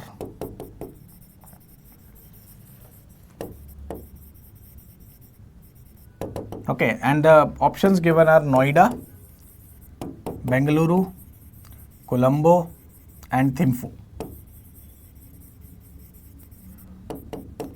So now this particular question can be answered if you actually know what exactly are the various verticals and which country is heading which particular vertical. It will become very easier for you to answer this question. So option A is 3, 2, 1, 4. Option B is 3, 1, 2, 4. Then option C is 4, 2, 1, 3. And option D is 4, 1, 2, 3. So when we talk about the BIMSTEC countries, so here all the countries have been given different verticals to head. Okay, just like when you talk about India, India basically has been given the verticals of the weather forecasting and energy to head. Okay, when you talk about culture, the culture is basically given to Bhutan. Okay, and subsequently when you talk about technology transfer, that is something which is given to Sri Lanka. So based upon that, this question becomes very, very clear. Okay, BIMSTEC cultural industries. So this is basically A, B, C, D, and these are 1, 2, 3, 4. So because BIMSTEC cultural industries observatory is related to culture, so it will be there in Thimphu. Okay, when you talk about energy center, that is basically in India, that is in Bengaluru. When you talk about weather forecasting, that is again in India in Noida. And then when you talk about technology transfer, that is in Colombo. So 4, 2, 1, 3. So that is option C. So the correct answer here would be option C. Okay, 4, 2, 1, 3. That's the code. Now the last one. Which of the following countries are members of European Union? Now this was basically also a current affairs triggered question because Bulgaria was a country which actually adopted euro as the currency. Okay, and we also have a very elaborate video that we did with respect to the European Union. Okay, explaining the entire you can say polity with respect to confederation and all. So there very elaborately we discussed this question. Okay, so anyone who has seen that video, it was not a big problem for you. So the question is, of these countries, Belarus, Poland, Germany and Switzerland, select the answer using the code below. Which of them are the members of the European Union? So if I have to talk about it, Switzerland is one such country which is not a member of the European Union. So if you just eliminate that, there are two that go away. Germany is a member and so is Poland. Okay, but Belarus is not a member. Belarus is a very close friend of Russia. So that is why it is not a member. So the correct answer here would be 2 and 3. That is the only choice which is there. Okay, these are all the countries which are actually the members of European Union after the exit of the Great Britain.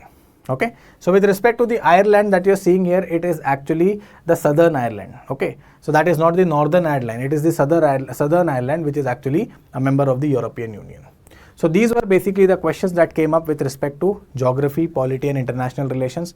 With respect to polity, yes, there were questions and especially international relations which were very hardcore factual. Polity questions were logical and geography questions were very easy. Okay, so if you basically read your geography concepts right, okay, you applied your logics right, it was not a very difficult question for you. International relations, yes, there were questions which you may not have fended off if you do not know the mandate of the various institutions. It was a difficult thing. With respect to polity, I would say that it was a moderately difficult paper. It was not something which was very difficult. Okay, so I hope that you found a lot of value in this. What exactly were the answers, how exactly the questions were to be attempted, and subsequently you also learned how exactly the questions have to be done. Okay, in the future, how the preparation has to be done. Okay, so hoping that you found that particular thing here and you had a lot of experiences with respect to your current attempt. If you are doing it well, all the very best. And if sometimes it is basically you are having a setback, do not take it as a setback, learn from it, read hard and go ahead. Okay, so that is my recommendation to all of you. I'll see you next time. Till that, take care, all the very best, and thank you so much. Prelims 2026 is now over, and we have the questions which were there in your actual examination with us here in the discussion sessions. In this part of the discussion session, I will be taking up the questions related to the area of history and culture. Overall, if you see the questions in this area, a majority of them were moderate, few were easy and few were difficult. How I am labeling these questions as moderate, easy and difficult, that we will be understanding with the question itself. So let us start our discussion. The first question we have here is this particular one, where we are actually given an assertion. Kya assertion hai? Let us start with that. In the Pleistocene period, either the Yamuna once flowed into Indus or Satluj flowed into Yamuna, and one of the major tributary of either had shifted from Ganga to the Indus or vice versa. Question was, which one of the following is or are the basis of above assertion? We have to actually find the basis of this assertion. Okay, तीन statements हमें दिया हुआ है. 3 statements are with us. The Nadi Sukta of Rigveda, the explorations of Satluj and Yamuna by Robert Bruce Foote, the presence of same species of dolphins in both the Indus and Ganga river system. Now, if you see this particular question, this is a very different type of question, right? Every year, in fact, if you see UPSC asks such type of questions in every segment, whether it's history and culture part, whether it's geography part, environment part. So every year you will find some very out of the box type of question. But if you see and if you read this question carefully, there's one very important catch which can help you start solving with this question. And that is this very important part. The first line itself, the Pleistocene era, the Pleistocene period. It says, when we start with the very topic of Stone Age, history में जब हम Stone Age के साथ begin करते हैं, we start with the Pleistocene age, right? So Pleistocene age के साथ we actually start, and then we move towards the Holocene age, correct? The Holocene age. So I'm writing it here. Pleistocene, and then we have Holocene age. So these are the two periods, actually. These are the two geological periods, right? These are two geological periods. Now, when we divide Stone Age into 3, तो हम उसको divide करते हैं Paleolithic, Mesolithic and Neolithic. I'm writing in short here, okay? So Stone Age we can divide into these 3 broad categories. The Paleolithic that you see here is associated with the Pleistocene period, the geological time scale. This is the Stone Age, this is the geological period, geological age. And when you talk about Mesolithic and Neolithic, both of these are associated with the Holocene period, correct? This is something that we all study in the very chapter of Stone Age. वहां पर हम इसको detail में पढ़ते हैं अच्छे से. Now, the question says, the first statement says the Nadi Sukta of Rigved. If you look at this particular part, Rigved, Vedic period it is talking about 1500 BCE and onwards. This time period actually will be here somewhere after Neolithic. There will be Chalcolithic, there will be Bronze Age, and then you will find close to 1500 BCE, the beginning of the Vedic period. Anyways, we are seeing that from this time period onwards, the geological time we are referring to is Holocene. Therefore, this particular one cannot be the correct basis for the given assertion. if you go by this particular understanding, this particular concept coming from the chapter of Stone Age, you can directly eliminate. Yes, in the Rig Veda, obviously we have been given, you know, the Sapta Sindhu region and lot of rivers have been discussed. But do not get confused with the mentioning of river with the kind of assertion that is given here and when Pleistocene is directly given to you. So if you go by that particular rule, first statement itself is absolutely wrong. So if first is wrong, you can eliminate this and you can also eliminate this. You're only left with 2 only and 3 only. Let's look at 2 and 3 now. Second, it says the exploration of Satluj and Yamuna by Robert Bruce Foote. Robert Bruce Foote was a geologist and is also well known. Geological survey he had done, and the Pleistocene survey. He is known for such surveys, geological and Pleistocene survey. Now let us suppose we don't know about this very particular fact. So let us not touch this particular one. Third, let's see the third statement. The presence of same species of dolphins in both the Indus and Ganga river system. So when you talk about presence of same species, the focus should be on this part. Same species of dolphins.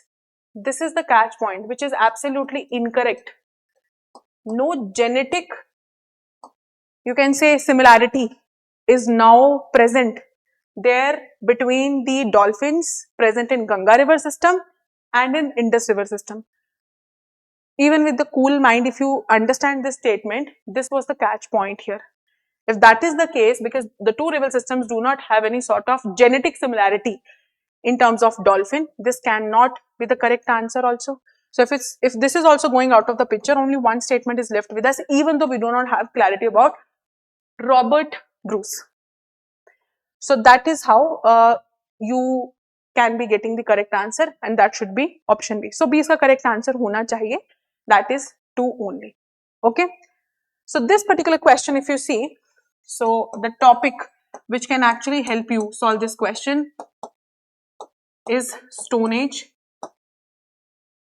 and the level of question, if you see, level of difficulty, I would say, the level of difficulty, if you see, it was moderate.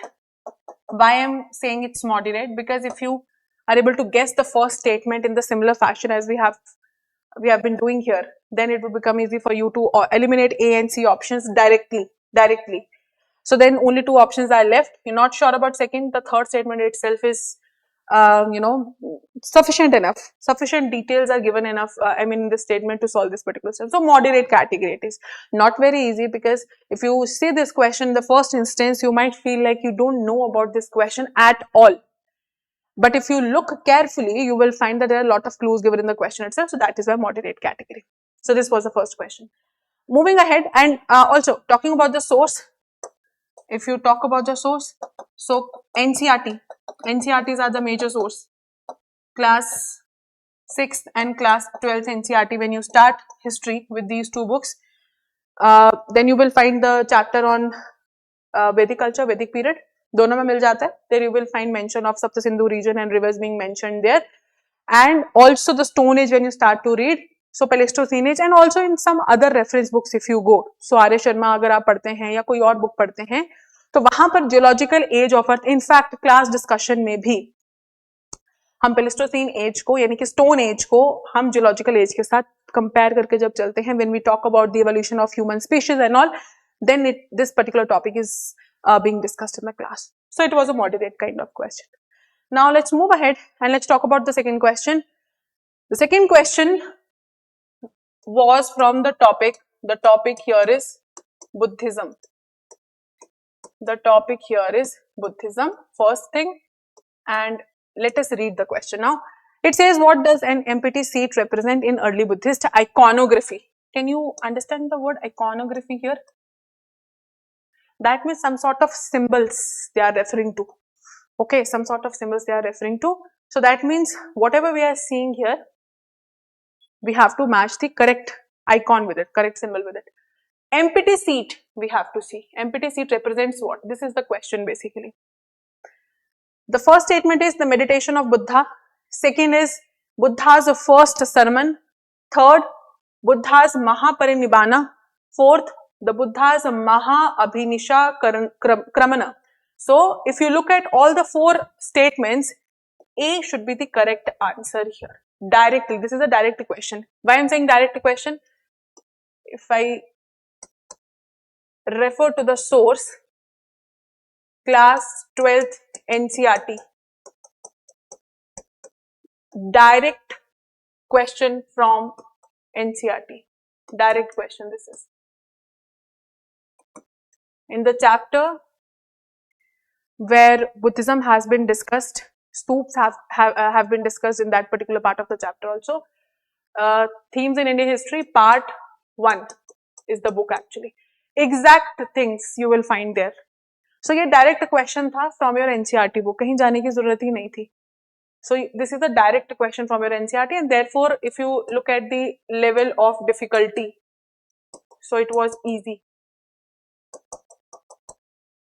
That is why I always ask students to always start your preparation with NCERT books. Okay, so ये direct question है, as such statement आपको मिल जाएगा. I think page number 99 or 100 of this particular book, chapter number 4 I think it is, if I'm remembering it correctly, if I'm recalling it correctly. This is chapter number 4 and I think the page number is somewhere 98, 99 or 100. You will find the exact statement there. Right? Also, it was easy to guess. Buddha first sermon तो आपको मालूम है wheel के साथ में associated है, महापरिनिब्बाना जो है वो स्तूप के साथ में एसोसिएटेड है. And when you talk about the fourth option, that is Mahaabhinishkramana, this basically talks about the departure, Buddha's departure.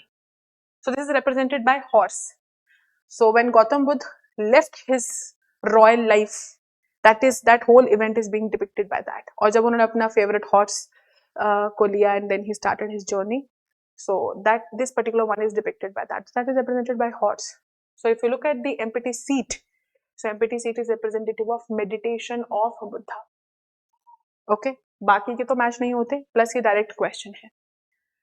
All right, now next is question number 3. It says which of the following pairs of ancient and modern names of rivers? Very very easy question. Now I will be placing it in the category of, if we talk about difficulty level, तो ये easy था. This was easy.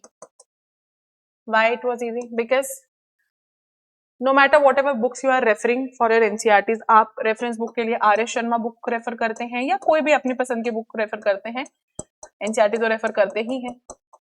There you will find a region called Sapt Sindhu. Sapt Sindhu region पढ़ते हैं हम when we start with Vedic period.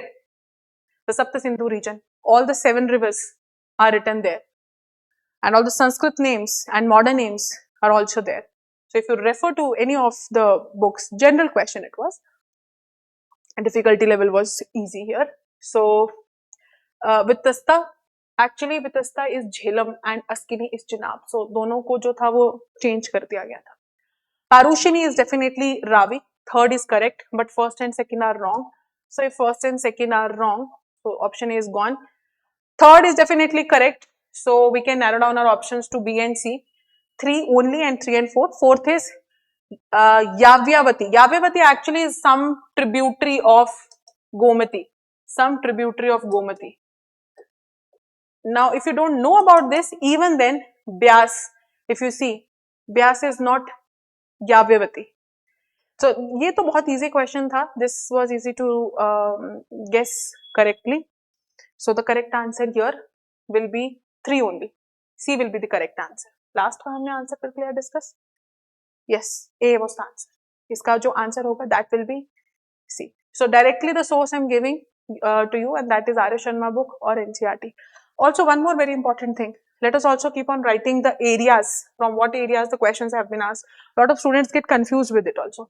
So ancient history, and also part of, if you see geography may be, because we are talking about second statement, we are talking about geological age of earth and all. So kuch part of geography you can also consider as part of geography, and ancient history. Second question, directly ancient India. Ancient India. So I'm considering these first two questions from ancient India. Third question, directly from ancient India. This is also from ancient India. Now let's move ahead to the question 4. Now question 4 says, which of the following statements on the Amravati Stoop, very straightforward question, and its relief sculpture is or are correct? Now let me tell you that this particular question, Amravati Stoop, this particular question actually is a current affair derived question. Current affairs derived question. And also in the economic survey, there was a mention of Amravati. So ये expected question था. This was actually expected. This was expected question on Amravati. And it was also there in your economic survey.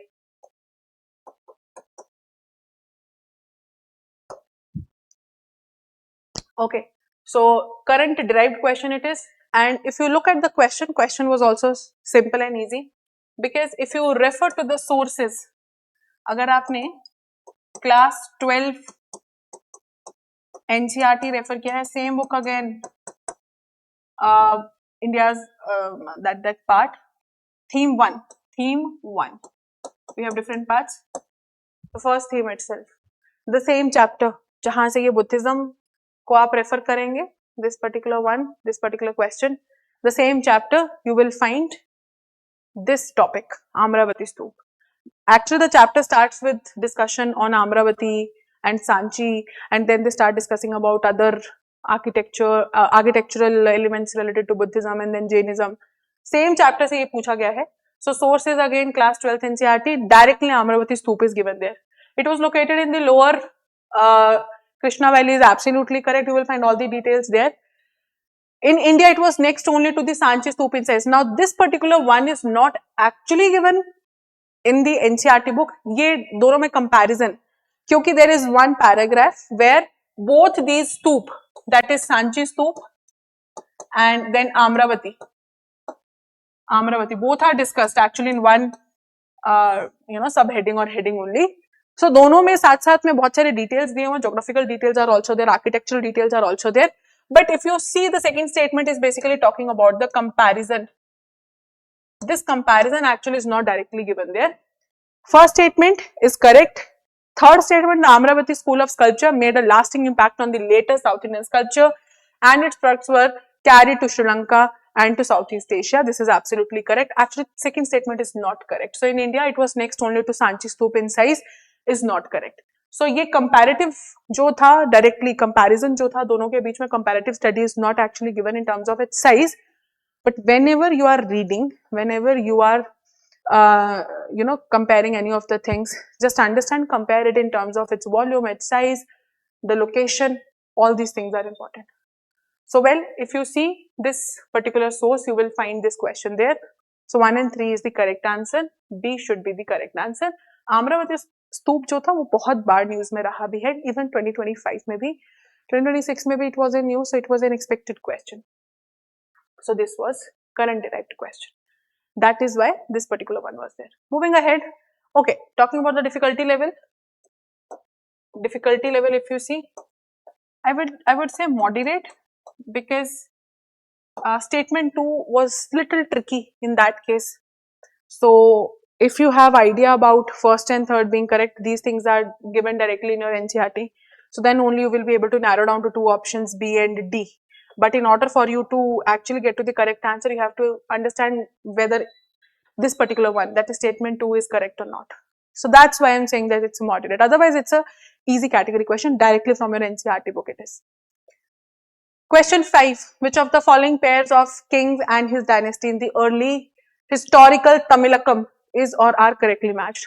This topic of Tamilakam and its geography, I have already discussed in one of our current SAR sessions. In current SAR, I have discussed about Tamilakam, the three rulers, Cholas, Cheras and Pandyas. The network of river, the kind of terrain, and because of the kind of resources available in that region, what used to be the economy, how polity is going to be shaped, society is going to be shaped. These things we have discussed in one of the current science sessions. So directly ये term वहाँ से आपकी book से pick हुई है. So the question was that on the one side you are basically given with the name of the rulers, kings, and on the other side the dynasties are given. Correct? Now you have to match which ruler with which dynasty. Now this type of question, if you see, is now becoming a new trend in prelims examination. Almost every year UPSC is asking questions on the names of rulers. I think in 2024, yes, 2024 it was. There was similar question but on different rulers. It was, the question was from early medieval history. So early medieval rulers they were asking, and parallel to it, they were asking to match the name of the rulers with that of their dynasty. The same question you will find here, but this time they have asked it from ancient India. So this question is also from ancient India. Last one, this one also ancient India. Lot of questions this time were from ancient history. Okay, so first is correct. Sengutuvan, very famous ruler, Chera ruler. Then the second ruler is not a Chola ruler. This ruler is also a Chera ruler. Right, and the third ruler is also, of course, a Pandya ruler. So first and third only is correct, but second ruler, that is Udayan Jeral, is not a Chola ruler, he is a Chera ruler. That means that 1 and 3 only should be the correct one. Correct only matched? Yes, correct only matched was asked. So 1 and 3 should be the correct answer. So C should be the correct answer for this particular case. Now in this for this particular question, if you were referring to your NCRTs, again 6th and 12th, correct, or for that matter Tamil Nadu board book, you will find the name of these rulers, and the reference book if you are referring to R.A. Sharma. I am writing all the books that most of the students follow. आप इसमें से कुछ भी follow करते हो तो उसमें आपको you will find the name of the ruler itself. The chapter is, topic if you see is Sangam period, where Tamilakam, an entire region, and their ruler, their economy, their society, their polity has been discussed. So that way C should be the correct answer. Okay, हमने topic यहाँ पे लिखा था अमरावती स्तूप, ठीक है, topic हमने लिखा नहीं था, but it is I think again chapter 4 ही है, where art and architecture along with Buddhism and Jainism, these things are discussed. Chapter 4 it is. So the correct answer is C in this case. Next question. The next question is from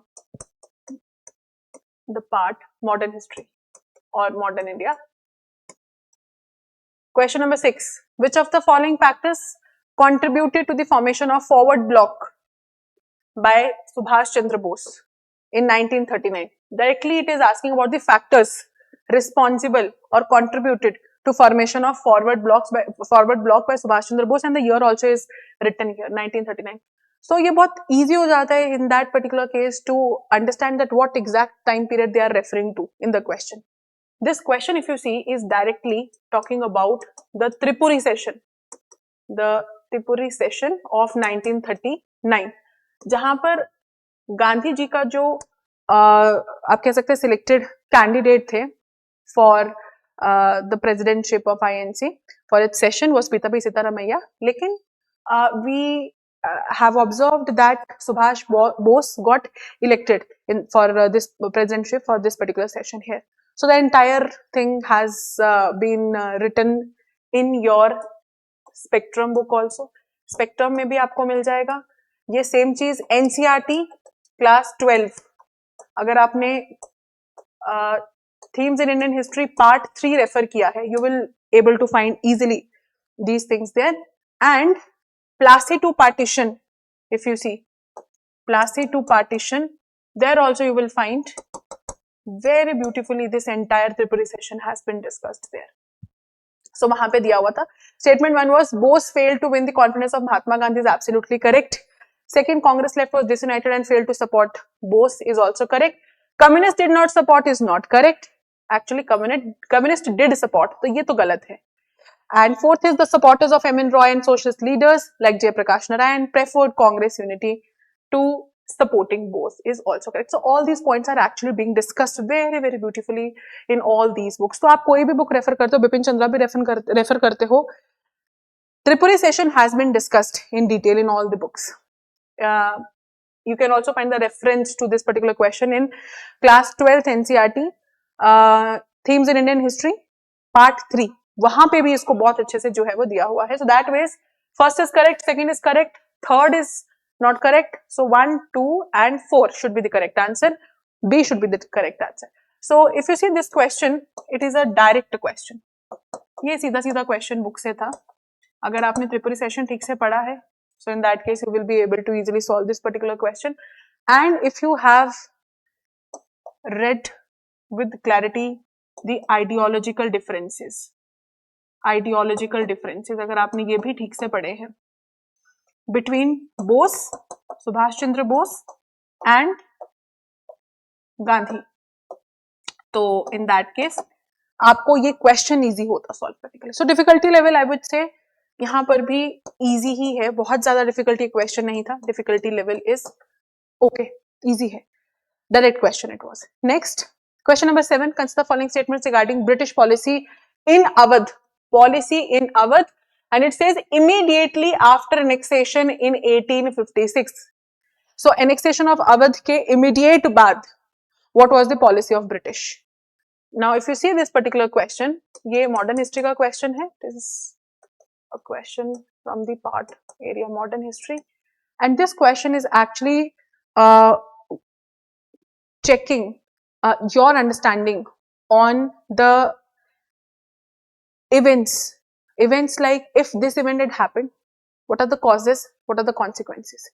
If you see the pattern, this kind of question, the pattern has been there in the prelims examination since 2018, 2019, and then in 2020 there were a lot of questions on the impacts of industrialization and British policies.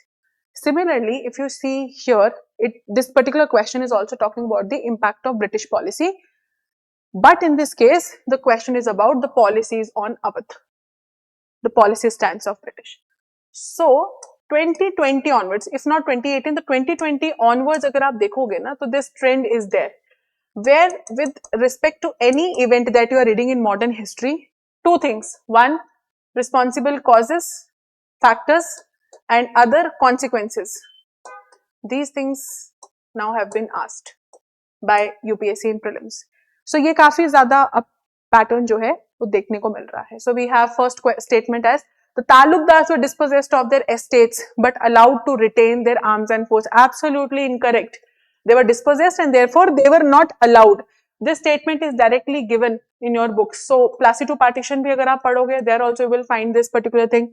आपने कोई और भी book refer की है, I am definitely sure कि वहां पर ये सारी चीजें what happened after the annexation is very beautifully given. Then the summary revenue settlement, ये तो हर जगह दिया होता है. Summary revenue settlement which was there in this part, Awadh policy से related, was made in 1856 assuming that Talukdars were outsiders. Yes, this is correct. And British believed in taking the revenue directly from the peasants by removing the Talukdar. That was the whole point. Therefore, they wanted to take them out of the picture, right? So 2 and 3 is the only correct one. A should be the correct answer here. So now understand that this type of question, earlier what used to happen, only in the mains you will be finding the questions asking you to write about the causes and the consequences, but now in the prelims also you can expect such questions because such questions are now repeating themselves. So it is there.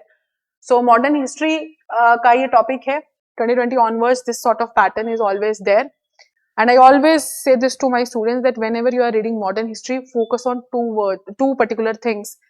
For any event, don't focus too much on the event, focus on the causes of event and focus on the consequences of event. Same question was asked. Okay, chaliye, let's move ahead. Question number 8, consider the following assertion. Again assertion. So the question is, the genesis of political alliances based on community lay in the very nature of Montague Kelford Reform 1919. A very very straightforward question. Direct question, बहुत ही simple सा और direct question था ये. Nature of question at difficulty level if you see, easy it was. Direct question, easy. Topic क्या है? Government of India act 1999. Not a very I would say twist kind of question. Otherwise, if you see questions coming from Government of India Acts, whether it's 1909, 1919, 1935, statements are always twisted. So it becomes difficult for us to crack the statements, within that small amount of time in the prelims examination. But here, if you look at the statements are easy. So the first statement was, we have to actually see which of the following statements support or supports the above assertion, this assertion, Montague-Calfon reform. Reform retained and extended the principle of separate electorate. Yes, in 1909, they have already introduced the electorate for Muslims, and here they have extended it to separate electorate were supposed to counter the Indian nationalism, which was growing stronger. Yes, to basically weaken the wave of nationalism, British just wanted to introduce the communal identity among the people so that the people cannot be coming together and fight against the common enemy. That was the case. Deprived classes rallied around the favor inherent in the separate electorate. Yes, for deprived classes also there was this particular offer, right? So this second statement is enough, sufficient enough to understand what is written in first and third also, which all belongs to the Montague-Calfon reform 1990 or Government of India Act of 1990. Very, very straightforward question. Actually, all the three statements are correct. D, 1, 2 and 3. All the three are correct here. So I don't think much explanation is needed in this question. आपने spectrum भी follow किया है, वहां पे भी मिल जाएगा. आपने Plassey to partition follow किया है, वहां पे भी मिल जाएगा. विपिन चंद्रा फॉलो किया है, एनसीईआरटी में भी these things are given. Class 12th, these things are given. Very easy question it was. Okay, next, 9th. Pandit Mallikarjun Mansoor, the famous classical singer from Karnataka, represented the. Now such type of questions, if you see, these are little challenging. Every year you will find some questions in every subject which are not directly from your subject. I mean, they are from your subject, but directly not from the sources which we keep on reading throughout the year. So kuch aise surprises ke liye you should always be ready. Now this particular question, if you see, Pandit Mallikarjun Mansoor, not directly from the current affairs, not directly derived from current affairs, but yes, to some extent it is there, because when you talk about Pandit Mallikarjun Mansoor, so the birth anniversary, death anniversary, and also any cultural event related to Karnataka cultural event, whenever is there related to Pandit Mallikarjun is there, so then you will find mention of the name of the personality there. So वहां पर आपको देखने को मिल जाता है. Now if you look at this particular question, the correct answer to this question should be option D, Jaipur. The Jaipur Atrauli Gharana, and the source, if you refer to, you will find this particular one in Nitin Singhania. Nitin Singhania, where the Gharanas are basically discussed. So Jaipur Atrauli Gharana has also been given there. वहां पे मिल जाएगा. CCRT को अगर आपने refer किया हुआ है selectively, so then you will be able to find that. But I would say that this question is again a surprise question. So because it was a surprise question,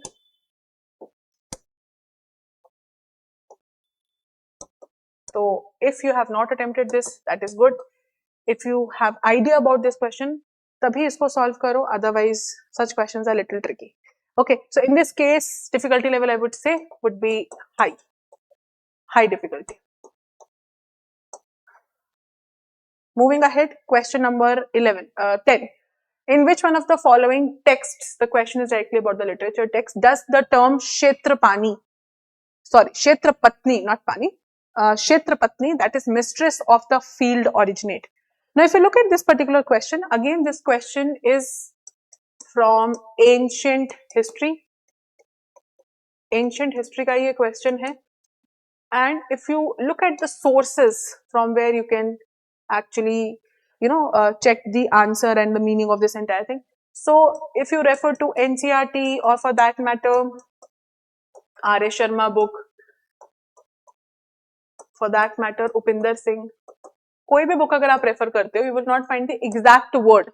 So this exact word is not there. there is only mention of Vedas, different Vedas, 4 Vedas basically, Rig Veda, Samved, Yajurved and Atharva Ved. But if you understand what exactly is the content of all the Vedas, तो थोड़ा सा easy हो जाएगा इस question को solve करना. So for any such questions, if you feel like we have not read this exact term anywhere, try to relate or try to break down the term and relate it with the given texts. If you see, Rig Veda is the first text given to us. We are not really sure about it.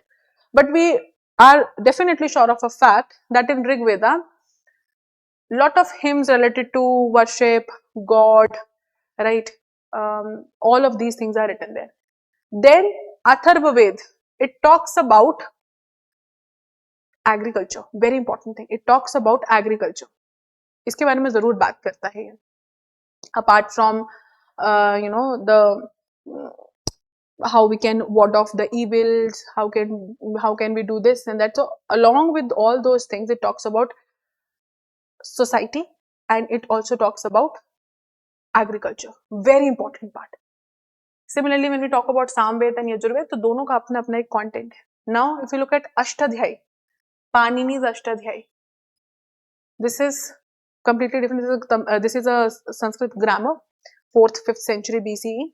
And then D is the Arthashastra. Arthashastra to pura hi different. It talks about how the state should run, the pillars of the state, functioning of the state. It talks about that. So if you see the term Kshetrapani, which is somewhere sounding like a particular territory. Kshetra meaning a territory, a region. कोई भी region हो सकता है, कोई territory हो सकती है. And Patni is being referred to as women, who maybe is considered as the owner or who maybe is associated in some way, associated with the land, in some way with the land. So, because there is an association with the land, agriculture is of course a common link here, right? Because when you enter the later Vedic period and later Vedic texts, if you see, with the coming of iron, we always discuss this in our classrooms, that agriculture start to flourish. Agriculture start to flourish.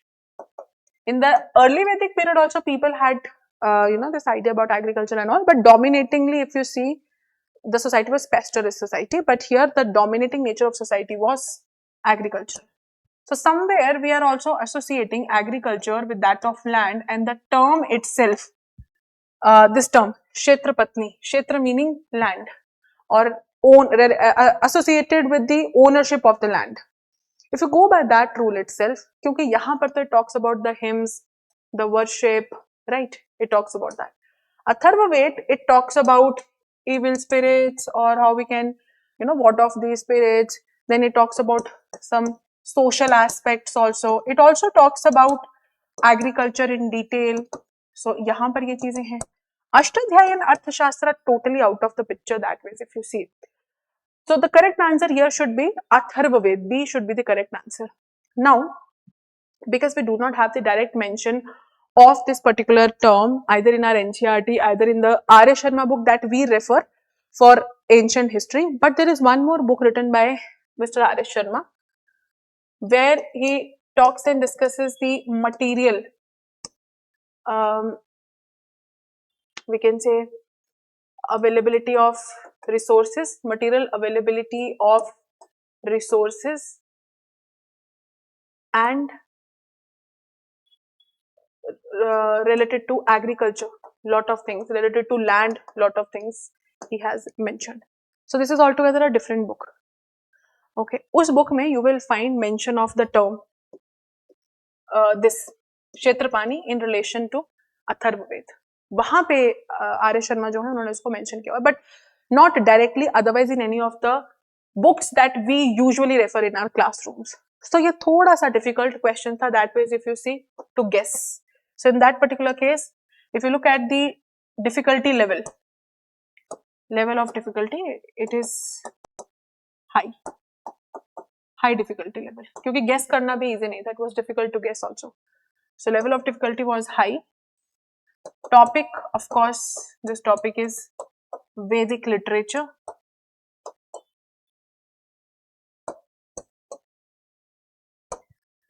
बाकी के जो literature हैं that is Ashtadhyayi and Arthashastra, completely different, but चलो ठीक है, they are related to literature itself, तो we can talk about the Vedic literature as a major topic here. So this is the topic and the difficulty level is high. Why I am saying that it is high? Because it is not directly given in all the books that we usually refer for our ancient history coverage. So because there are so many books when it comes to covering your ancient history, in different books different aspects are covered. In some books political aspects are much better given, social aspects in some other book, economic aspects in some other book. Similarly, R.S. Sharma book that we refer in our most of the foundation courses, there you will not find mention of this direct term, but the other book you will find the mention of this term. So this was difficult. Correct answer here is option B. Question, that is question number 11. The question is, which one of the following Carnatic music ragas is similar to Rag Bilawal in Hindustani music? अब ये जो question है, this question is from the area art and culture, okay? But this question is little difficult. So level of difficulty, if you see for this question, is difficult. Why? Because it is difficult to find the exact mention of, first of all, the Rag Bilawal, and second, the correct answer, which is option D for this particular question, that is this one. So even in Nitin Singhania, if you see, if you refer to the book Nitin Singhania, so in the Nitin Singhania book also, there is a mention, of course, when he mentioned about the music, Hindustani music को जब mention किया है, so there is a mention of this particular rag, that is Bilawal, and there is also mention of different thought into it, where Dheer has been mentioned, but this thing has not been directly mentioned in relation to Rag Bhiriwal. So that ways it becomes really difficult to associate the correct answer, which is D, with that of whatever the rag or what exactly is the rag given to us, that is Rag Bilawal. So that is why I am putting this in the category of difficult. So अगर आपने इसको attempt किया है, if you have the correct information about it, then in that case answer should be D, and if yours is D, then it is correct. But otherwise this question is little difficult. You need not to attempt such questions in prelims. Okay. Next, question number 12.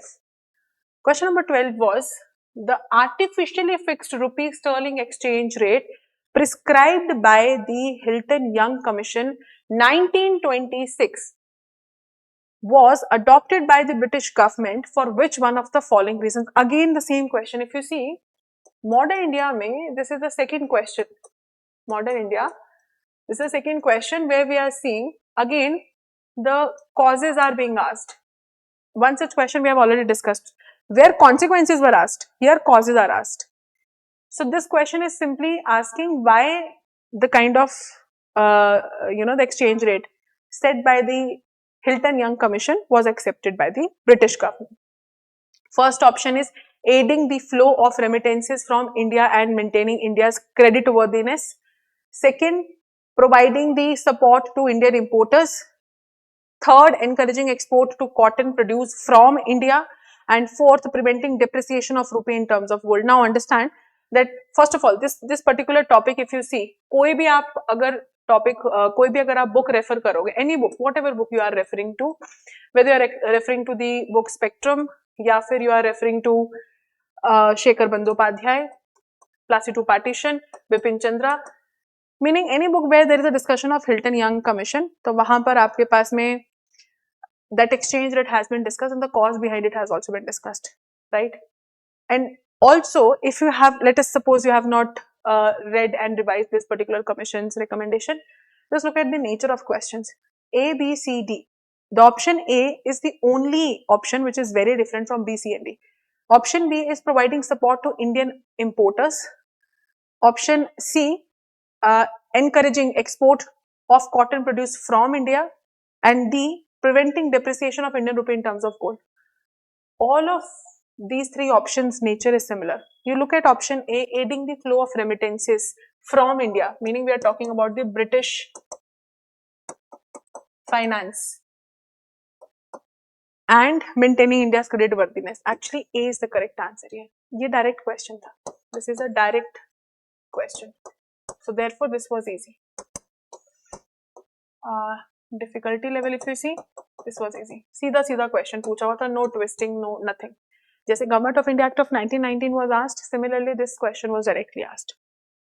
So the exchange rate was set between Indian rupee and that of the British currency. That was all made so that India's export become, very, you can say, expensive, and so that the people exporting things or Indian merchants exporting things, it becomes difficult for them to export stuff, whereas for the importers it becomes easy. So importers, we are talking about British. So that is where this word remittance is also coming into the picture. So aiding the flow of remittances from India and maintaining India's credit worthiness is the correct answer here. Next, question number 13. Consider the following statements. Two statements are given. The above statements have been associated with which one of the following? Emergence of urban life, transition to money economy. Very easy question, but a very difficult, I would say, different format question. So it is a different question. Different format. You have to basically understand these two statements first. First statement is saying emergence of urban life. So the features of urban life should be clear to you first of all. Second, transition to money economy. We are again talking about the urban settlement only. Okay, let's read the two statements given to us. Pali text contain the first definite reference to coins, kahapanas, nika kamsas and kakanikas. Second, the literary evidence from Pali text is corroborated by the archaeological evidence of punch-marked coins from many sites. Most of them were made up of silver. ये सबसे बड़ा clue था. Punch-marked coins, or for that matter, the first literary evidence, if you see, the first literary evidence of coins started to come from 5th and 6th century BCE, and the coins we are referring to, and they are being referred in the Buddhist text, Pali text में वो refer किए गए हैं, and the coins they are referring to are called as punch marked or uninscribed punch marked coins. These coins were made up of copper and also of silver, but predominantly made up of the metal silver itself. Silver से वो ज़्यादा बने होते थे. So this was basically the point where you can actually see that this is correct. This is correct. Actually, we are being asked that when you read these two statements, you have to basically understand, are these two statements relating with these two statements given to us? So the above statements have been associated with which one of the following? The emergence of urban life. Yes, of course, this is a major feature. Urban life का major feature is multiplication of craft, coming of monetary economy. This is actually talking about the second urbanization period, the second urbanization phase. Again, same time period. So both of them are the features of this. So for this question, you should have the concepts of urban versus rural settlements. Again, your ancient history here is only going to save you. So ये concepts ancient history से बनते हैं, urban and the rural settlement. So from that part you will be able to solve. But this was easy question. So difficulty level, if you see, easy. It was easy question. Standard books here you can refer. Any book, classics, class 12th NCERT and any other reference book if you see. And when you start reading the chapters after Vedic period, so post-Vedic period, if you start to read rise of Buddhism when it is happening, the second urbanization period is coming. Both these statements are always given and these texts are always given. And this question is also talking about the evolution of coins. Very important topic. So punch marked coins, die stuck coins, all these coins you should know. Next question, question number 14. Which one of the following temples has or have been Nagar style Shikhar? So 4 options are given to us. If you read this question is directly from your class 11th NCERT. Class 11 Fine Arts, where there is a discussion of temple architecture, Nagar style temple architecture. If you see, this is the one which actually has got the Nagar style temple architecture. The remaining 3 temples, if you see, first, second and fourth, they are Vesar style. Chalukyas के साथ में you can associate them. Chalukya dynasty.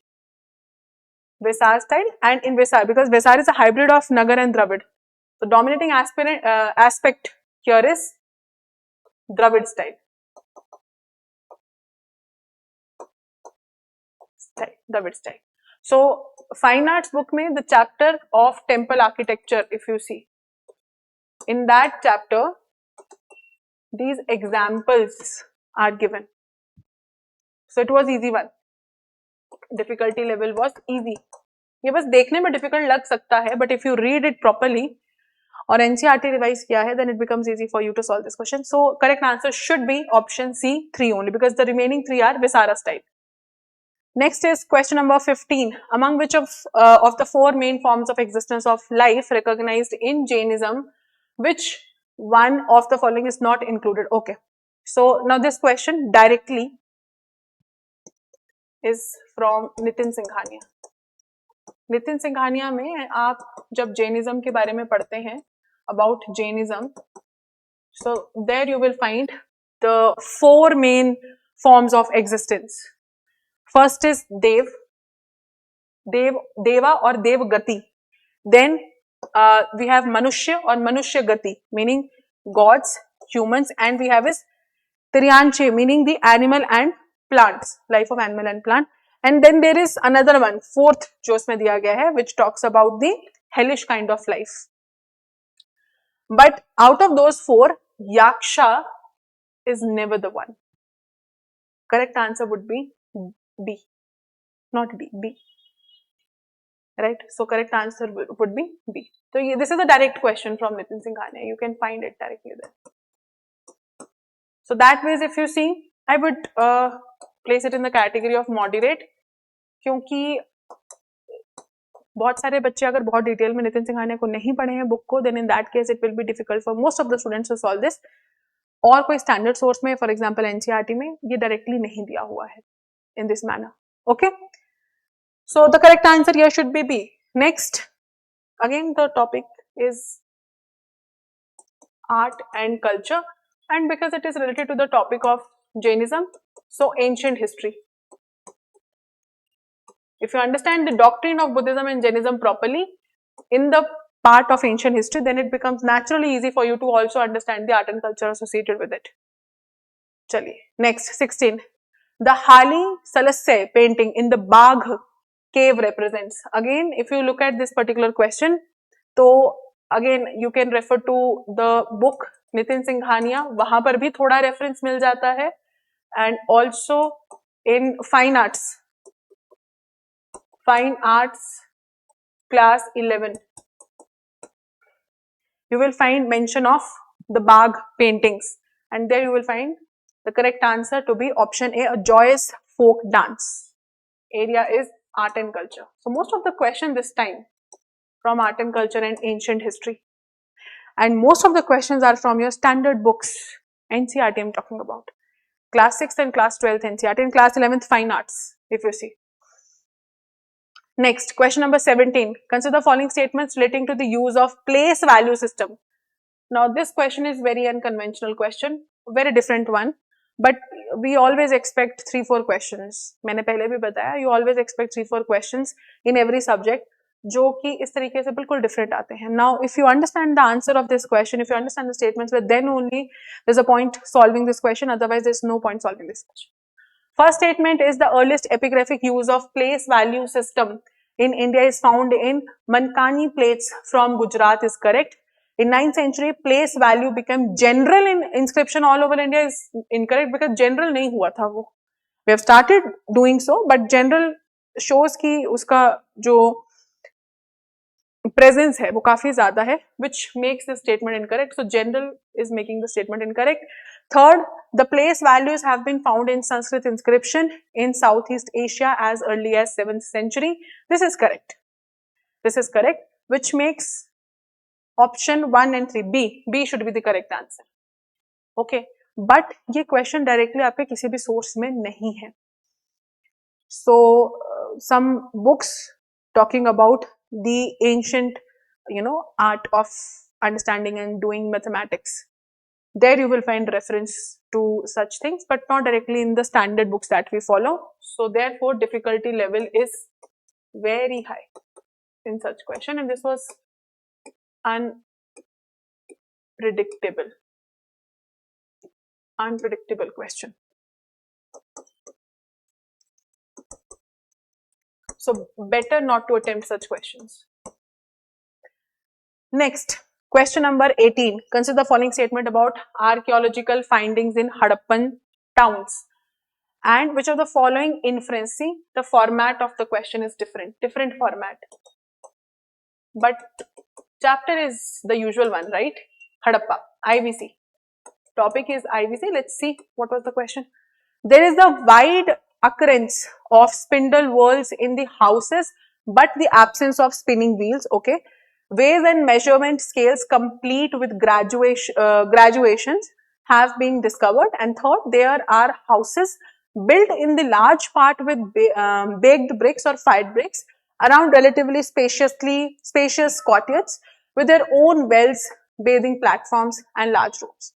Which of the following inference can be drawn from the above statement? Inference. Okay. Statement 1 suggests that spinning was a laborious activity done at home. Yes. It says there is a wide occurrence of spindle whorls in the houses, but absence of spinning wheel. This completely, this completely is talking about that is completely suggesting that spinning was basically a laborious activity. तो उसको घर पे ही किया जाता था. And because it is saying absence of spinning wheel. Second, weighs and measurement scales complete with graduations have been discovered. Statement 2 suggests the extent of scientific knowledge that the Harappans possessed. Weighs and measure. The standardization part when we see, तो standardization से हमें पता चलता है that they were very advanced in scientific knowledge के बारे में हमें पता चलता है. Third, there are houses built in the large part with baked bricks around relatively spacious courtyard with their own wells, bathing platforms and large rooms. Statement 3 suggests emergence of common property. There's nothing which we can associate with common property. Actually, the things written here are talking about the private property. It is private property, not the community property. No, not the common property. This is not correct therefore. So correct answer is 1 and 2. Very simple question it is. So if you see, the level of difficulty here is easy. The only different thing with this question is the format, inference type. Otherwise, if you see, when we are discussing and reading these things in our classrooms regarding the features of Harappa Valley civilization, the topic is features, talking about features of IVC. So when you talk about it, every feature when we discuss about what they actually mean, their technological advancement, their scientific knowledge, right, their architecture and engineering, marvelous things that they have constructed and built. So all of these things are written here in the explanation part. So correct answer should be A. This was easy one. Okay, next is which one of the following statement about Ikka movement Bardoli Satyagraha is correct? Again, very straightforward question. बहुत सीधा question है. Modern India का question है. This is modern India. Directly from the movements. Ikka movement.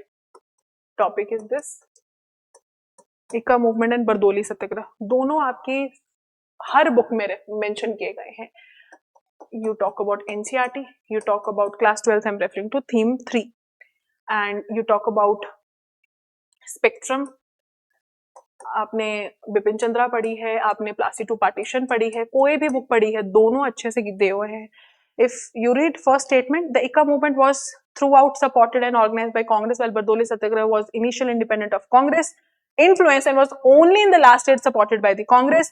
Ikka movement was provided leadership by the Talukdar of Awadh, whereas Bardoli Satyagraha was movement of landless laborers. The Bardoli Satyagraha was a campaign against the enhancement of land revenue, while the Ikka movement was protest against excessive extraction of rents. Option C is the correct answer here. Sardar Vallabh भाई पटेल के बारे में तो आपने पढ़ा ही है, बरदोली सत्याग्रह से associated है, directly written here in the option C, तो ये डायरेक्ट आंसर है इसका. Eka movement was located in the in Varanasi and Mirzapur, तो जाने की जरूरत ही नहीं है, this is a straight answer, straight answer. So this question was basically about the movement, meaning the objective of the movement, objective of any movement, it is talking about it. Okay, correct answer is C. Direct question, therefore easy, it is easy one.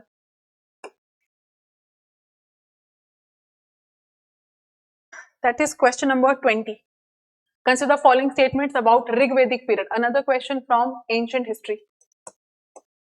Ancient history. Okay. Chaliye, what was the question? Let's see.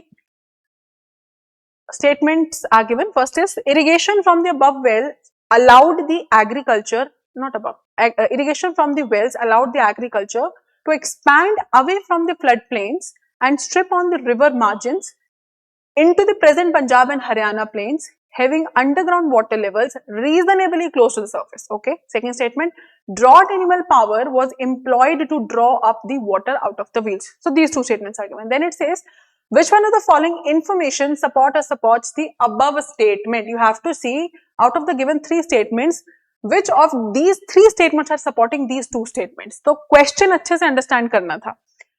First is saying there is evidence in the Rig Veda of use of Ashma Chakra and Hava to draw up the water. Second, mention has been made in Rig Veda of use of implements like Parashu, Kulisha and Datra or Sreni. Third, there is a history of use of ox even before Rig Veda for plowing the land and pulling the carts. In this particular case, the three statements when they are given to you, first statement and third statement if you see, ये दोनों statements इन दोनों given statements के साथ associate होती हैं, match होती है, but this particular one, mention has been made in the Rig Veda of use of implements like this and this, they are not anywhere matching with this two. क्योंकि in both the statements there is a mention of that having the underground water level reasonably close to the surface or deciding to start living or having a settlement in a one particular area, that is being discussed here. Then drought animals being used in the agriculture and also for taking out water, that is also being discussed here. So for plowing the fields and lands and pulling the carts, 1 and 3 somewhere are matching with the given statements, but 2, mention has been made of Rig Veda.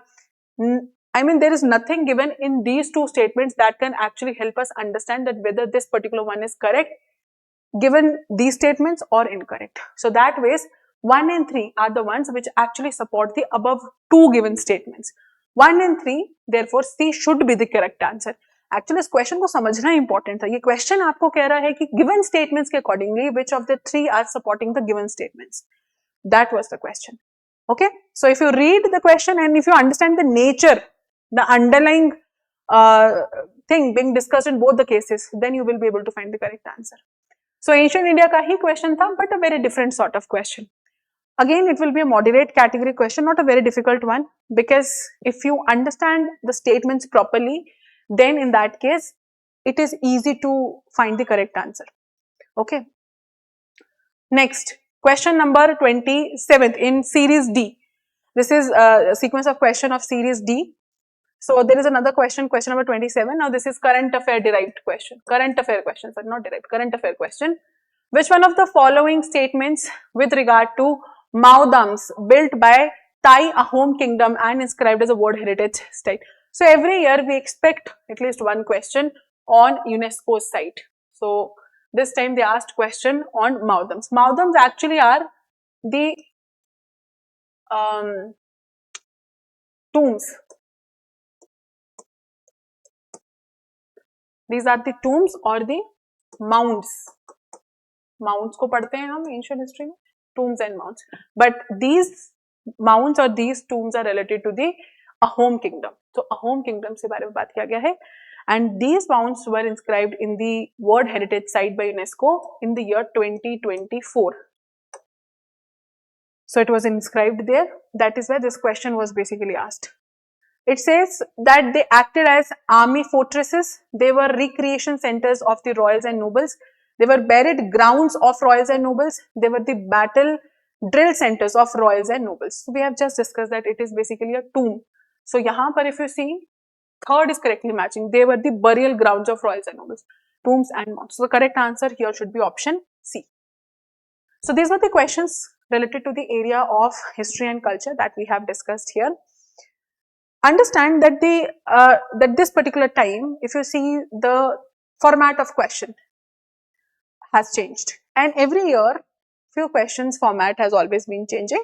So this is not surprising, but it is important to understand that at any time when you are writing prelims, be ready for some questions which are completely new, and also the format of the question can also be changing every time. So if with a calm mind you have solved these questions, you have attempted good number of questions, then in that case, you can start working towards your mains examination. So this is all for this particular discussion. We will be meeting you in some other discussion with some topics on history and culture. Thank you.